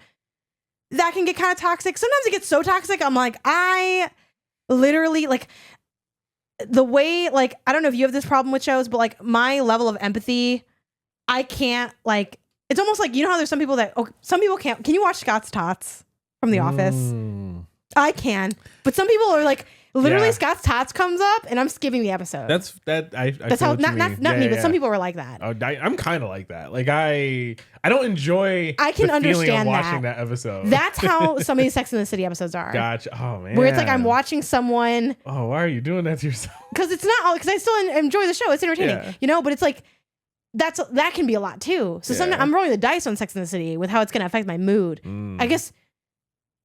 Do you have like that problem ever with shows, or maybe are you watching stuff that's so like lighthearted chill that you don't really run into that? I guess you kind of had that with The Good Doctor. That's maybe your closest example. Yeah, like I generally don't generally stick with me from like what happens outside of like the very, very deeply sad stuff, right? Like and that's mostly just like a personal thing. I'm dealing with my own like anxiety and emotions and stuff like that. And like, so to get that in media that I'm choosing to watch is like, well, let me just not choose to watch that right now. But like historically, waking up and seeing someone get their head chopped off sounds like a great. My day is already off to a good start. And it's weird. It's not even like I find it dark because I like that stuff. It's just like I don't know how I have a hard time like shifting gears in a way. I don't know. Something about it. It isn't like it's a little challenging for me a little bit. I also think I need to be making space for like the new hot show that comes through because like I mentioned how whack we were for like Gang of the Year this year, where it's like, what's the best show? I watched like one, kind of vibe. So I want to leave some space for that. I think I want to try to just do one show, one general show and one sitcom, I think is what cadence I want to move to. Right now I have 3 shows, so I'm a little bit overbooked TV show wise. And I think max I only ever want to do one anime at a time, but then I'm kind of like, because then the free games a lot, so I don't know. I'm honestly kind of struggling right now on how I want to like go about watching stuff. I guess I should just do the one show, one general show, one sitcom is what I think we'll work towards. I think is what I'm going to try to get to moving forward. And by general show, you mean non-sitcom show. So you don't have any of that right now? No, I have Sex and the City and I have Demon Slayer. I thought you said that was kind of like a sitcom. Nah, it's not like a sitcom. It's just I'm trying just to give people a sense of the tone of the show. Oh, okay, gotcha. Because it's like it's kind of chill, but it's not a sitcom because it's not funny. Like, but it's not like a drama. It's not like a break. It's not a drama either. No, you know what I mean? It's a non-funny sitcom and a non-dramatic drama. But it has a little bit of drama. It has a little bit of humor. Like, but a lot of shows have humor. It doesn't make it a comedy. Like, I don't really know what genre. I looked this up before because I'm like, it's a really weird show in that sense. Like, it's kind of a bunch of stuff comes up, like romance, comedy, drama. Like, it's like it feels like it's romance. Like, yeah, it feels like it's everything. Yeah, people say Wikipedia says romantic comedy drama. Yeah. Okay. Yeah, it's kind of a dramedy, yeah. But it definitely isn't like, if you're like, I'm looking for like a fun escape, don't fucking go to Sex and the City, bitch. Like, gotcha. I think that's, even though I know some people like that is their comfort show and stuff, but like, maybe if you already know what to top. But even then, honestly, if I rewatch Sex and the City, I would absolutely skip episodes because I don't want to deal with the toxicity. I can't do it. How do you feel about do you rewatch TV? And does that play a role in like your TV flow? I don't think I've ever rewatched TV by myself, like of my own. Well, except for the one exception of House. I'll rewatch House generally now at this point it's probably every couple years. I'll do try to do a full rewatch just because I love House. Yeah. But outside of House, I'm not rewatching TV unless I'm watching it with someone else, kind of thing. Oh, I'm like how I rewatched Free Run for You with you. I'm a chronic rewatcher. I'll jump in and rewatch some of this Demon Slayer with you and stuff like that. No, I just rather, there's so much content that I'd rather get to than to rewatch something I know. That's why I like it. And that's good. I can just get that, but new. How great is that? What if you didn't know what happened to Free Run? You know what I mean? Like, oh, that's great. But now that I know what happened to Free Run, that's better to me.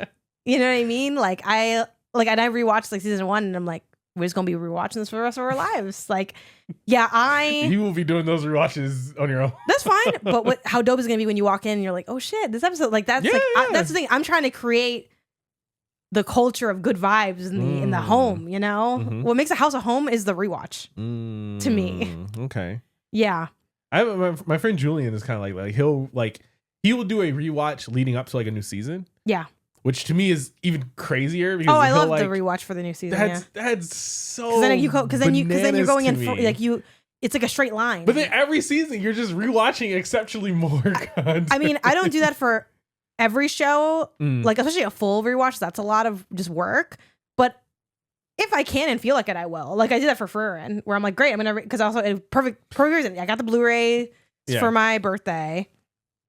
New season's about to come out. I'm like, let's get reacquainted, go through the Blu-rays, and then it's quick and it's chill, and it's like an easy like thing to have on screen. Because also like I don't want to be watching new content. I know some people do which maybe we can do a separate episode on this or a topic on this. The like stuff you watch and you play games and stuff or whatever. I'm cool doing that. I'm no judges on doing that. I do that all the time. But it's like, what am I putting on? I'm gonna put on something I already know. Because I don't want to put on new content. Sure. And unless it's like. Really like if it's a sitcom I can get away with that a little bit because you don't have to look at the action of a sitcom as much, like, but yeah, I'm sometimes a documentary But like, I wouldn't want to put on Sex in the City and then I'm playing Balatro. Sure. Because I'm like, well, now I'm missing. Again, you can kind of get with it because it's closer to it's a sitcom than it is to like high octane drama. But like Demon Slayer, I can't watch and I can't do anything with it because like what an anime in general, like it's quite literally the animation, so it's like you're literally like not seeing anything. Anyway, that's what I got going on here. These next ones will be simpler, I think, because I think we have a little bit more control over like knowledge. Yeah. Books, funny enough, I'm having the same problem with books. I'm reading Changing All Stars. I'm about to continue my read. Finally, I got my highlighters out. I kind of have remarked, hey, I'm not losing track of the characters because there's really not that many, but I'm like, I really want to get a sense. That book does a lot of, you like might meet like someone by name and then you kind of get maybe a whole chapter on them and then like they have different relationships and they kind of like are intercrossing. Again, it's by no means like a convoluted narrative at all, but I'm like, I just really want to like have a strong sense. The crash of books kind of thing? No, not a crash of books. I need a lighter book to read with this book if I want to. I meant just like the intertwining of like people's stories. Like the movie Crash. Oh, God. Sorry. I got triggered by like the crash. Like I got triggered by Crash because like Crash is like that movie where it's like, I was like everybody else when I was like, wow, this is so like deep. And then you watch it again and you're like, this is fucking regular as shit. Like it's like so mid. No, it's not. It's not like that. It's not like a surprise, but like, I just wanted like a really strong foundation of like, I felt like I didn't have a strong enough foundation of like I felt like I was missing a couple like key details. And then there's also things that get introduced in the story that are like kind of clearer over. Like, I just wanted to mark up the book a little bit, and I read and focus a lot better when I'm marking up my book. So I'm like, let me go back, do some marks, and I've been liking that a lot. And fun fact, I think you're gonna like breeze through it like in a chiller because you'll have like those like footprints to follow too. So I'm cool with that. I'm doing that. I'm almost caught up, and then I'm gonna keep reading it. Maybe I should just say, hey, you're just reading a dark book, just don't read it at night. But I would love a book I could read at night. I guess maybe that'll be manga because manga's kind of chill. But like, it's a dark book. Like the book's about, like the prison system and slavery. Like that's what essentially the book is. Not exactly an easy breezy read, so, but maybe I just need to suck it up and just say like, because I don't think I have enough skill to be juggling books. But that is something I noticed about that book where it's like, I can't be reading that at night because it's like too stressful to read at night. Yeah. It's like a little too dark, I ain't even gonna get into how the book is. The book is dark. Like, I don't think it's so dark that like you couldn't read it. It's not like that kind of thing. But it is like, because I was reading that at night for a while and it'd be like, I read this chapter that was like really like beautifully written and stuff, but it was like, it was just people being tortured. So it's like, and then I was like, good night. And I was like, it was not a good vibe. But yeah, what about you and what's your path on books? I know you were working through some manga. You finished your Delicious in Dungeon manga. What's your chapter book situation? Where are you at right now? And what's your plans going forward? I am realistically, I am a one book at a time kind of person. I think that's safe for us right now. I can barely do the one book at a time. Like, you know what I mean? It's hard for me to. Yeah. It's been easier finding time to read in that I've just been like more aware of finding time to read. And so I'll bring my book places a little bit more where I think I might have some downtime or whatever like that. But the idea of juggling 2 books is so outside of the realm of possibility for me that I don't even need to worry about it. I think it's like, as I was like talking through it, like I think that's a little too advanced for us right now. Yeah. Which makes it sound really dumb, but like, you know what I mean? Like it's just a lot going on. Yeah. But I think I think I would get to 2 eventually if I had like one serious, one like chiller, like just kind of like a chill fantasy adventure kind of thing. Because that's almost kind of how my shows are too, where it's like I need when I'm like locking in and when I'm like lounging out. Sure. And I feel like the problem with my shows right now is like they're not full lock-in shows. Like Sex and the City, it's not that deep. Demon Slayer is not that deep, but they're just deep enough that like they can like hit me at the wrong time, and that's why I'm like I'm a little. But it's like, oh, if only I had Abbott to go to. Like Abbott would be so easy to breeze through because it's like so chill to watch. But it's like, but I gotta get you in line with the Abbott. That's why I'm like, I need to get back in this Abbott. So like, and I guess maybe a little bit of clarity when you're saying you want a book, sticking with the books, for example. Oh, I want like a chill book and then like a serious book, for lack of a better phrase. It's like like, are you looking to, in your head when you say this, are you like, oh, on Monday I wake up and I'm reading my serious book, and maybe I get a couple pages in, I put a bookmark in, I put it down. Monday night, I'm getting in bed, I'm opening up my fun book in the middle of a random chapter that I stopped at last time and just continuing from there? Or are you like, I switch between chapters, I switch between covers? It would be like time of day where it's like, oh man, like, is that so crazy? I mean, I did that with like manga. Like, manga's a pretty easy one to do that's because the it's so equivalent short. of like pausing a show in the middle of an episode to go watch a different show and then come back and go watch another show that was also paused in the middle of an episode. Well, then you're coming back. But they have chapters, so I think it's no different than watching an episode of one show and then watching an episode of a different show. Okay, so you're not stopping in the middle of chapters. You usually are finishing a chapter. Usually, like I pretty much. Okay. I almost exclusively read finishing chapters. Every now and then I won't because like something comes up or something. Sure. But yeah, usually like I look and I'll even like look at how long is this chapter. It's not that bad, you know. Let me knock this one out, and that's how I usually do it. Yeah. And then like manga's been nice for like a nighttime because like especially like the one I was reading was like so chill. I think I'm gonna keep reading that because it's like just a chill, nice time. It's not like wild, like it's enjoyable. I'm not running out to say, y'all, I got a heater. Like it's good, but it's fine. It's the what is it called? It's Heavily Designed Team. Yeah. It's impossible to get anxiety from reading Heavily Designed Team. It's just it's a, I think I've talked about this already. It's about, there's a design team in heaven and they made all of the animals for God. So it's them trying to figure out how they're designing different animals. And then at the end of each like chapter, they like show the scientific like info on the animal that they use to like inform the writing of the chapter. Just easy, breezy, chill. Yeah. And genuinely, you actually don't even need to remember what's going on because it's just fucking different animals. There's not like maybe there will be a bigger through line of like this character, but so far there isn't. It really is just like you meet the characters and they have like different personalities. You know, it's like, oh, this character loves making cute things, or there's one character where he made the horse and like now he just keeps trying to fucking make the horse again, and it's like, bro, let it go. Like not everything can be like a horse. So it's like there's stuff like that, but it's not. So far, I've only read 2 like issues or volumes. They're not like having like big moments of like character growth or something. It's like they're just making animals. Gotcha. It's cool though. Yeah. It's chill, but like, that's like a good night read a little bit. Yeah, I feel like my goal. Though I've been leaning on gaming for night, so which we'll get into a little bit next. But yeah, what do you got going on? My goal with books is to be like a cover to cover on ramp off ramp thing where like if I'm in the middle of a book, like right now I'm reading Artemis still. Yeah. Still very, very early. But like I have 2 issues of Delicious in Dungeon like waiting for me. Oh, that's funny. I thought you finished Artemis. those. I finished the first issue, but then I bought 2 the other 2 and 3. Okay, yeah. Kind of just preemptively because I can get through a manga pretty quick. It's mostly pictures, right? You know? Yeah. So I know once I finish Artemis, it's a TV show that doesn't hurt my eyes. Yeah, exactly. Theoretically. I'll just have those 2 I can breeze through, and then I'll maybe pick up another like novel kind of. Yeah, I mean, I think it's always safer to go one at a time for anything. You know, it's funny because that was a whole point of my college, the one course at a time thing. Yeah.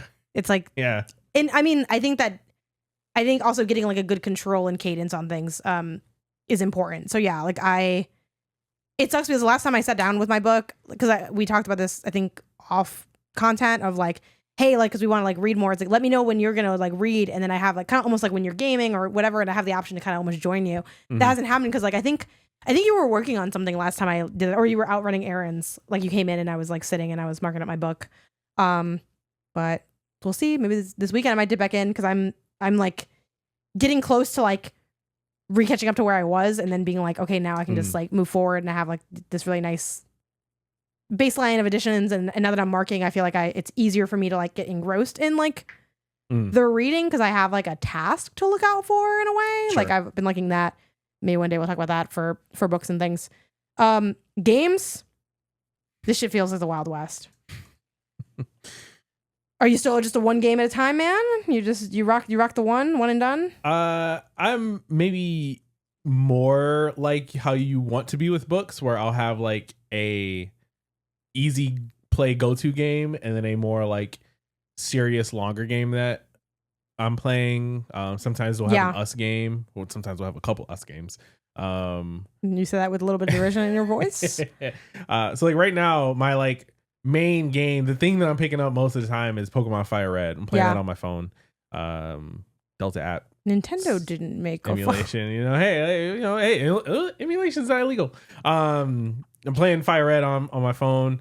I'll have that going when I'm waiting in the car for you to run into a store for an errand or something like that, or if I'm just like in between, what's funny? Work or something, like I'll just pick it up and I'll play it for a battle or two and then put it down. This is a good part to air out one of my beefs with you, and I understand that it's illogical. Well, this is this. The audience doesn't know this. Isaiah was really into this solitaire game on his phone. Yeah, you hated my solitaire game. Let me know. And you know what? I'm okay if people disagree with me in this instance. I'd prefer if you agreed, but sometimes we'd be like out and about doing something, or maybe we're hanging out, or like, and I use like term loosely. If we're out and about, that's like a little bit more like, oh, we're outside or whatever. Yeah. Like this happened when we were at like some game, like some basketball game or whatever. And it was like halftime or down, the ad breaks and stuff like that. And you pull out your phone and you play solitaire. I feel like solitaire, something about going on your phone and checking your email. I feel like, I don't know, you just check your email real quick. You check a text real quick. You like check social media real quick. That feels more like, sometimes we check our phones when we're out and about. We can argue that maybe we should do that less, but like, I don't have a problem with that. Anyone doing that.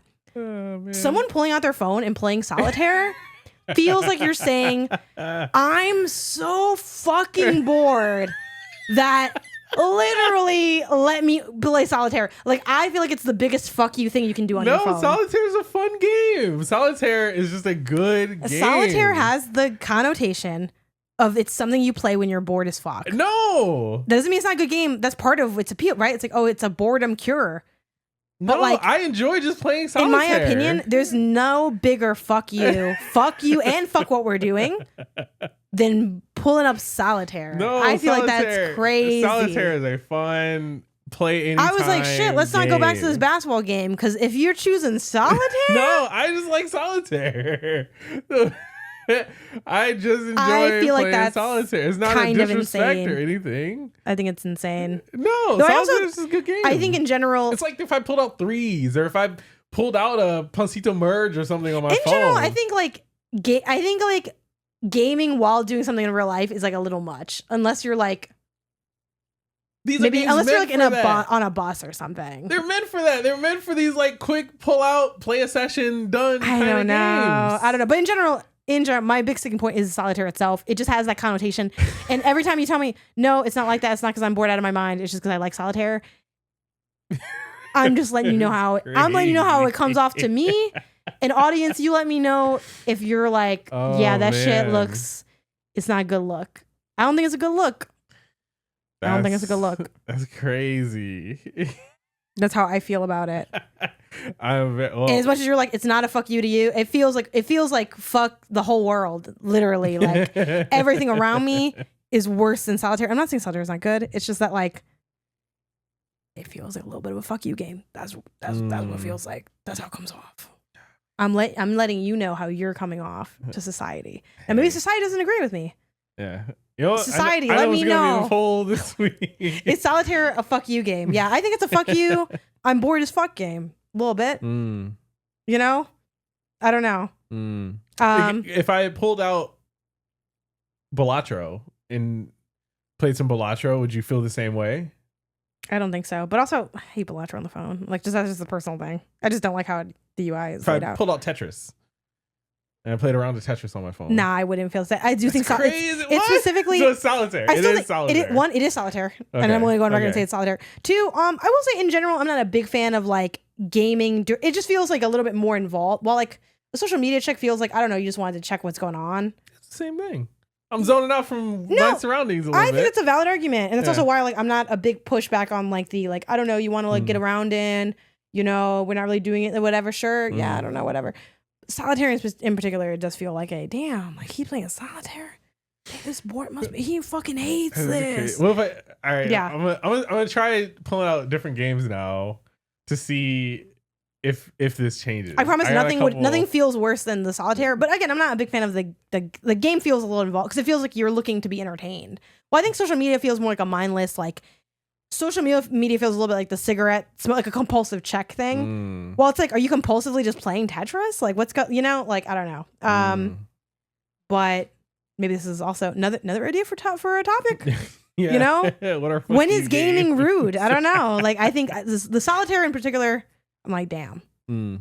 Yeah, because I feel like Balatro is more like, if you're pulling out Balatro, you might just be in a Balatro era of your life. Right, well, you know what I mean? You know what? I'll share it here. The next thing I'm gonna pull out Sudoku. I also like Sudoku. That's also another Sudoku is also like, it gives. We should talk about the connotations of games.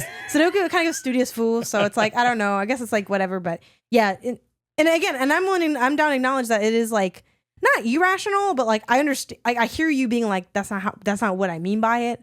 I'm like, it don't matter because that's how it comes off. Okay. Back to the games we're juggling. I have a million. I'm always trying to lock in on them. I think this year's I'm trying to narrow it down more. I got an S game usually. Though the S games kind of like, they get like rotten after a while where we like don't go back and kind of unofficially quit them a lot of times. Technically I'm playing a game with my brother. That's always so tough because it's like we don't live together anymore. So it's like even harder to like set aside time. We're going to try to do that this weekend because I want to knock some of these out so I'm not juggling as many. I got a lot. At this point, I have my bedtime games is what I'm calling, or like relaxing games. And I'm currently playing like 4 of those. Jeez. That's a lot. To 5. I have 3 relaxing games, puzzle games, and I have like 2 of those right now. What is the difference between a puzzle game and a relaxing game? A relaxing game is a game where it's so chill I could fall asleep playing this. And that's like Pancito Merge, Power Wash Simulator, and Tiny Lands. Okay. And then I have like puzzle games, and that's I'm still working through the little Squeak Cross. But let's finish that. Never finished that. Aren't you playing that at night? No, because I decided it's too cerebral. I don't play that at night anymore. Okay. I would like that to be like a morning coffee kind of game, but I haven't locked in on that. And then I never finished Cats Organized Neatly, so I'd like to do that. Okay. Now I don't know if I'm gonna like.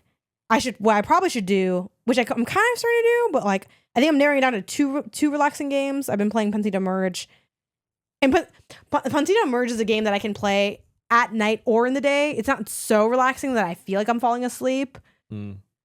So it's kind of a perfect in between. Tiny Lands, I feel like I am falling asleep a little bit, and Power Wash Simulator literally puts me to sleep, so that I never play in the daytime. Then I have like a main game, which is like the embargoed game I'm playing now. That's like my main game right now. And then I don't know, the dabbling kind of can't be helped because of my job, so like it gets kind of like the wild. So I'm like, we need to get all these numbers as low as they can be because there's always going to be multiples. Sure. Though sometimes there could be 0. Like we can't hit an era where we're not playing a game together. We can't hit an era where I'm not playing a game with Edwin.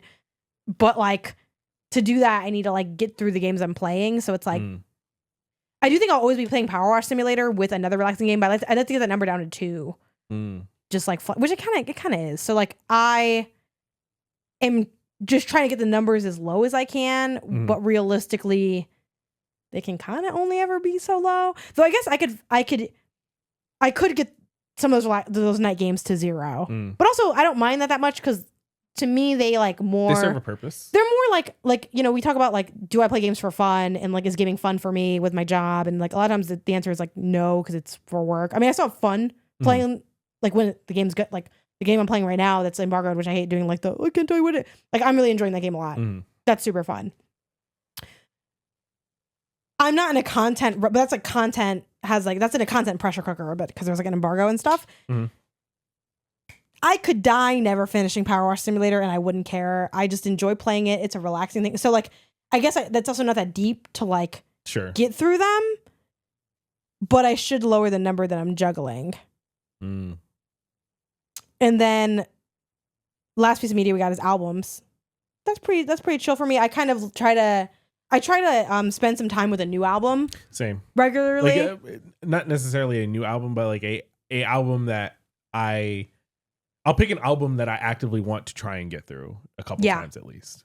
before moving have on you been and just having, using like, general rotation. I don't think we've talked about this on the show. Have you been using the pinned feature on Apple Music? Yeah, and I probably need to unpin something just because I like I'll pin an album and then end up not listening to it for a while, and then it's just taking up a pin slot kind of thing. Yeah. And also it's, to me, like, I like the idea, but the way that I listen to music is so sporadic that I don't know that the pinning's like, maybe I need to just like have a threshold for what gets pinned. What's pinned right now? And do you feel like these are really out of date pins? I'll go through mine. As far as my listening habits, yeah, they are. So yeah, like what do you got in here? So right now I have Blonde, Frank Ocean's Blonde. Okay. Kendrick's GNX, Bieber Swag 2. Okay. The Clips, Like Got Sort 'Em Out, Chance, Starline, and Bad Bunny, DTMF. So it sounds like your pins are including also favorite albums. I think I did it in a like, oh, I'm going to come back to this album all the time because it's a favorite, and I just am going to want to put it on, and I'm not going to want to type in the search bar. Yeah. And I think that's not realistically how I will use this feature. I agree. Though on that note, I wish they had 2 categories of pins and you could swipe. Because it'd be fun to have like 6 to get through, 6 like heavy rotation or something. Because I use mine exclusively for albums I want to make sure I'm spending more time with. So right now mine are, I just edited one of mine. I took Swag 2 off because I've listened to a lot of Swag 2. I do think I'll keep going back to Swag 2. But Swag 2, I feel like, well, I'm not an expert in that album because like the tracks kind of bleed together sometimes. I think I've heard enough in a non-mean way. I like that album, but Starline is pinned because I still want to spend a little bit more time with it. I have Coffee by Saba pinned. I only heard that like once through. I have Everything Is a Lot by, is it Wale? Is that how you pronounce his name? I have Deadbeat by Tame Impala. I have Like God Throw 'Em Out by Clips as well. And then I just added Backward by Jordan Ward because that's new and I want to make sure I'm spending time with that. I'll need to make, Edwin sent me Don Toliver's new album and I need to make space for that in here.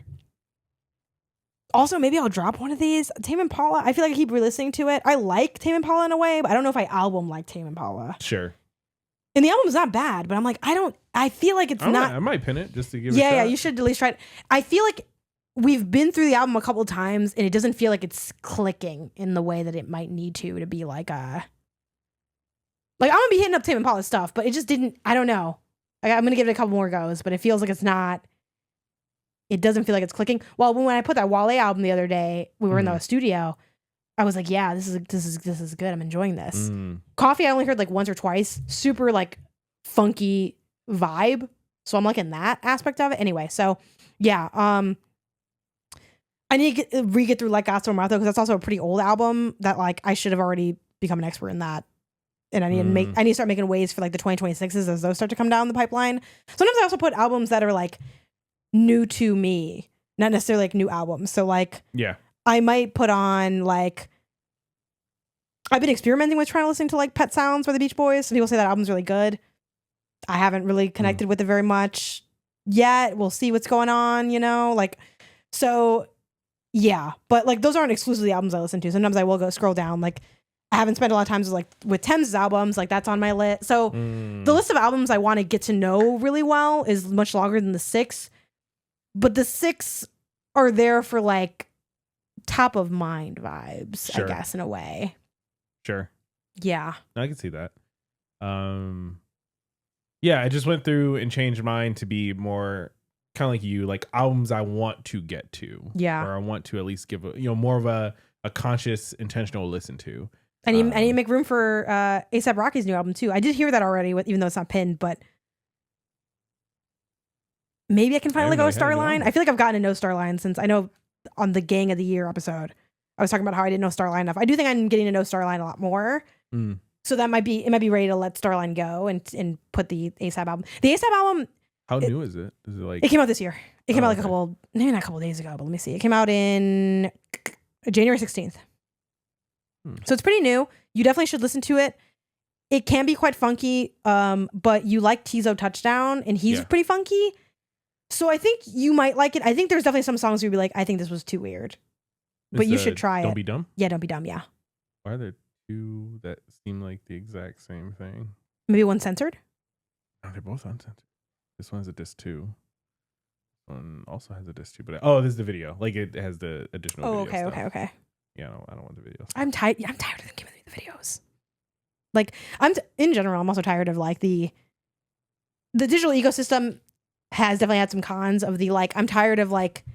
Eventually, some artists pull their original release and only do the deluxe, and I'm like, I don't want the deluxe. I hate that. I just want the regular one. Yeah. Anyway. Yeah. So yeah, I think albums though, it's like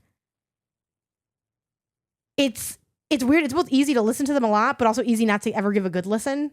So they're kind of like a funky in between. But yeah, albums I don't feel. Well, I have a lot. I'm juggling. I feel like because they're so easy to integrate with your like other life aspects, like they're just like much chiller. But that is how I go through albums, and I think it seems like we're kind of similar in that sense of like more to get through than the 6, but we try to kind of like it's honestly I try to lean more on the new than the old for like albums too if I can. It's really hard for me to like not juggle around like I'm jumping around juggle all the time. albums after a while. Like I'll listen to like the new Jordan Ward album. I'm listening to that. I listened to it once through already. I'll definitely give it at least another like 1-2 full front to back playthroughs, and then I'm probably gonna go back to like a comfort album for a bit. You know what I mean? And maybe I'll dip into one of these new pinned albums. Like I love a good comfort album. Just something I can put on. You are definitely I know like all the songs. That's front to your back. sitcoms. Yeah, because I think 100%. you like we were talking about this before. Again, maybe I wish I have been writing down these different topic ideas that I think have come up from us talking. But like maybe even I asked you what your favorite album is, or you asked me what mine is, and like I know yours. It's like Blonde. It's pretty easy, and it feels like it's obvious. Like anyone that knows you well enough in this way. Again, not trying to pull rank over people that know Isaiah, but I am the highest, so there's that. Not gonna pull a rank, but I would win if I did. So anyway, but I feel like most people that know you and your music know that you love Blonde. Yeah. For me, like there is no answer. Yeah. And I'm kind of like, damn, like I love, and it's weird because I feel like I am more into music than you are, but where has that gotten me? Yeah. I mean, it's gotten me, it's like I've never really known love. Like that's so sad.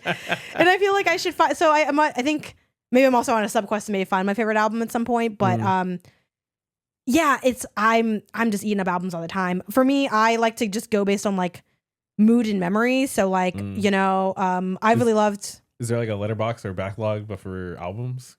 That'd be something to look into. That would be fun, and to have them like I do think there's something missing from like I know Apple tries to like social mediafy their thing, and I never really want to, but like being able to rank and kind of like just like sort and make like lists and stuff like that would be fun. Because you can do playlists, but you can't do like collections and stuff like that or whatever as easily. It's funny because when I moved to Apple Music, people were like, "Here's how to transfer something." I don't want that. I don't want that. I got enough baggage and problems, but like, like I'll just. There's some albums that are kind of comfort albums to me in a way, or like they're like J classics. Like the Brandy Aphrodisiac album is like a classic for my life because like that's an album that I had on CD when I was younger. It was like back when I only had like 3 CDs, so I would hear that a lot and know that album really well, and I think it's a great album. I like that album. That made it into the rotation, But there's also like things where like I'll remember that I was into like this art. Like I went through like Big L's albums yesterday, like his 2 albums. Which like there's some interesting stuff in those albums that I'm like, I think this guy kind of hates women. I fear, not a perfect listen, but I was like, I'm gonna go back. Or the other day I was like, I want to listen to Doja Cat's Planet Her. I don't even know if I spent a lot of time with that album when it came out, but it's like I put that on front to back, did like 2 listens, so it's like I'm jumping around left and right. Throwing extra stuff on there. I'll add stuff just like I want to get to it, but I might not get to it. So, I'm definitely. There's a lot more to delve into on albums in a way, but then I have some I go back to regularly, like the ones I know the most, like Muse I know really well, Radiohead, all of Jay-Z, stuff like that. But it's like I don't have like a comfort album. The closest to comfort album I have is Gemini writes for the 30-minute timing when we're about to go somewhere, but I kind of inherit that from you. Yeah, like I'm as into that album as I am because you're really into that album. So like interesting stuff there. But So the takeaway is, like a lot of things, you're better than me. Because you have more focus. You have I'm more just an focus. album person. Like I think I'm either albums front to back or like mood based auto. Well, not even just the albums, because the albums I think we're kind of evenly matched. We have like a similar like vibe, but I just mean for like the TV shows, the movies, the books, like you have like a focus that like I lack. Oh, sure. And that I want, but I'm coming for your title. Hey, I'm gonna be the new anime king of the house. Man, I would love you to give me a run for my money. Yeah, right? They call me Anime Poppy or whatever.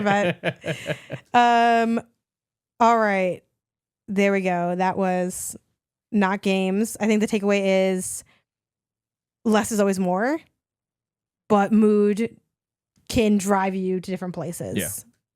Yeah. Which is kind of like the funky variable to take care of. Mm-hmm. Or like social groups also almost get exclusively their own entry to media. Yeah, that's a big part of it too. And that brings us to Pull of the Show. Last week we asked about your favorite games and how you handle finances in your relationship. Isaiah, what did the people have to say? A lot of people wrote in with some great top 5 favorite games of all times. And just picking out a couple, I think, really good entries here. We have RDR2, seen that a couple times. Someone put Metroid Dread, which it might be, it's definitely tied for fusion with my favorite Metroid game. Yeah. But it's up there. Portal 2, which obviously can't go wrong with Portal 2. Someone put Fear, which I was shocked to see because I love Fear. But I'm a big scary baby, so I'm actually surprised that I ever played Fear. Isn't it like super scary too? It may be. It's one of those, like, if I was to replay it now, it probably wouldn't be. But when I played it as a kid, when I was younger, I was terrified. Okay. Metal Gear Solid 4, it's a great one. Dark Cloud 2, I didn't know Blessing wrote in. Kingdom Hearts 2, love the. This person's into choose Pokemon Mystery Dungeon 2, Dark Cloud 2, Kingdom Hearts 2, and then just like so the Princess I have to play. So that stood out to me. That was on 2 people's lists that wrote in. Mm-hmm. It's like dumb I haven't played, and it's one of those things too where like I was almost backtracking into like other parts of the show earlier. When it comes to games, I'm really trying to like laser in a little bit more because I feel like I am missing these like really obvious like me games where it's like that's a game I should have played, but I didn't, and it's like what the fuck was I doing? Fucking playing solitaire, or I don't know, whatever, right? Yeah. So that's one I missed. I think if I could do a top 10, somebody wrote in, and I almost completely forgot about this game, but thinking about it, it is definitely up there for like favorite game. Assassin's Creed Odyssey. I know. Yeah, I know you're really into that. You've played it, but oh my god, that's Assassin's the one Creed everyone Odyssey, was into. It was like Black Flag held the title of like best Assassin's Creed game until Odyssey came out for me, where it's like the Odyssey just blows out. It's so good. Everything about that game is great. I like seeing Toomba on here. Yeah, that's a fun, funky, good favorite game. As a kid, I only ever played like the first 2 hours over and over again because I couldn't get any further. I haven't, and it's complicated. Maybe we'll stream that. That could be like, I think maybe a good fun stream time. Yeah, because I don't think it's that long either. I can't imagine it is. What's the hell to be on Toomba? It's like pretty good still, and it's very. Talk about innovation. It feels really like innovative.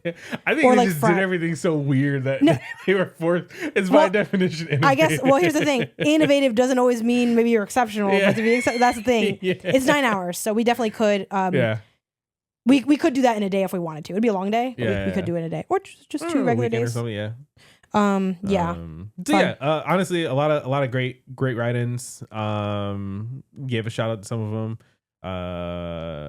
DDR, I wasn't expecting to see that on anyone's list. Fun. And Animal Crossing, Chrono Trigger, StarCraft, Halo. Obviously, we got like Link to the Past and Baldur's Gate and Paper Mario. People love this Paper Mario 1,000 Years Door. Yeah, I gotta get back on that. I shelved it for a little bit. I gotta pull it back out once I'm done with. See, Pokemon. you secretly have other games in that thing. I shelved them. Yeah. I don't try to fool myself into thinking I'm bouncing between them. It's like I might pick it back up. That's the thing. I want to start like, which again, maybe this will be a bigger topic, like how to manage your backlog, because we never actually formally have talked about that. But yeah, maybe we should get into that at some point, because I've been trying to run a tighter ship. Yeah, because a lot of things are getting through, and it's getting kind of crazy. Backloggd is the year that 2026 is the year that Backloggd really makes headway in this house. Yeah. And then I'm using it just not well. Yeah. Just and not then honestly. when in a relationship, how would you like to handle finances? The majority of people say they split them, where some joint finances, some personal finances. A good chunk is completely joint, about 25%, which is actually kind of impressive. Which, like, I know anything can happen in the future, and sometimes different things make sense in different contexts. I cannot imagine having completely connected. Yeah. I mean, in our life, I can't see that, but like Because conceptually, I could totally because that see would mean, how like, just simplified what that would make what would everything. be fun though? Like, it's toxic, but it would be fun. And maybe, I don't know, maybe these people went through this. The idea of ranking, like what's something in like your fun categories that you have, like, personally? Crunchyroll. The thought of having to like Crunchyroll versus my Coach bags in the budget, because like the thing of, again, I don't know how these people do it, but the way we do it is like it's top down priority order. Oh, rent is more important than the internet, because without the house you don't have the internet. Stuff like that. The idea of going like, so you're saying your fucking pants are more important than my sneakers? It's like that. I would have to think at that point you're just more like, it's like a joint. Is there like a joint like clothing budget and we just like pull from that? Or like each person gets an allowance and it's just not categorized, like, like, maybe that, maybe something like that, but then you have to do your own that's what I'm saying, because then that's not really tough. You know what I mean? That's but tough. Like ooh, like that would be fun though. Just I almost want to do, just not even don't do the thing, but I just want to like fight about what would be. It's like, oh, so your Pokemon cards are above, you don't have Pokemon cards, but anyway. One thing I thought was interesting from this is that there's no people responded completely separate finances. So everyone's seems to be like, like you're in a relationship. There's going to be some form of collaborative finances, which is honestly pretty cool to see. And then optionally, some of the write-ins we have, someone wrote, love the business comparison about joint finances. My wife and I refer to our shared credit card as the company card all the time. So funny. I really like that. Yeah. Stealing it. Yeah. Yes. 100%. Very cute. Someone else said, we don't share bank accounts, but we did take the big step after marriage to share a credit card that we both use exclusively for transparency and accountability. Even if one of us spends more regularly, we both understand where and why. That's like, we have a shared DoorDash account, and Isaiah being like, another Lux bagel I see is like, obviously he would see me eating the bagel regardless, but it is kind of like that extra dose of like getting a little notification of perception feels like, I'm being perceived. Fuck ice. Same. And then the person who we talked about with their job, assuming it's done with the job, they wrote back, gave more information. I know we spent a lot of time last week, so I don't want to do that again. But ended it with, anyway, my brother does have a friend who says he should be able to push me straight through to an interview with his work. So please wish me luck and that this can be a one and done hire. Yeah. Best of luck to you. Hoping you get it. Hoping we get another write-in next week. Or whenever after the interview. Be like, hey, good news. I got it. All good. Yeah. Found my place. And that can be a lot of it too. I mean, obviously you're further in your career, so you can kind of, you can throw your resume at a company where you don't know anybody or whatever, and that happens plenty, and you can be just fine. But yeah, or early on, it can be really hard to like in any field get a job doing anything. Like those first jobs are like, no one fucking wants you. No one wants you, and also like they have to have no option of someone that they know or that's better. You know what I mean? Like it's an uphill battle for sure. It is an uphill battle. Yeah. Again, the beer test. I know. Oh yeah, you and this beer. Yeah. You gotta pass the beer test. All right. Well, what do we have for this week? What's going to be our poll? This week, we're going to be asking about the solitaire. Sure. Yes, one about solitaire for sure. 2 for games. Do you think that a truly exceptional game has to be innovative? Some sort of scale. We'll look for responses there. And then, how much media are you juggling at one time? Not sure how I'm going to word that or organize that, but curious to know how our community kind of juggles their media. Yeah. Anyway, my freaking Pandora bracelet. This charm specifically always gets snagged on fabric. But you know what? It's worth it. Anyway, that's it for this week. You see, it's like my Pandora bracelet above your Crunchyroll. I want to like, I only get them when I travel. You have to let me have this. Okay. That's it for this week. Every week. You can send us your question. I got my Blu-rays. So anyway, okay. You can send us your questions and topics to the email inbox@GamesAndNotGames.com. And don't forget, you can always write it on that little blank space on the poll of the show as well. You can follow the podcast version of the show on Apple Podcasts, Spotify, Pocket Casts, and everywhere else you get your podcasts. If you enjoy the show, be sure to give us that 5-star rating. 5 stars. Cinco Diamantes. And if you're an audio listener, remember that you can get the video version over on YouTube at GamesAndNotGames. If you like the video, be sure to leave us a like and a comment, as it helps us get the show in front of more people. Give us a follow on social media. We're pretty much everywhere at GamesAndNotGames. That's BlueSKy, TikTok, Twitch, and Backloggd now. Till next time, gang. Gang. Peace.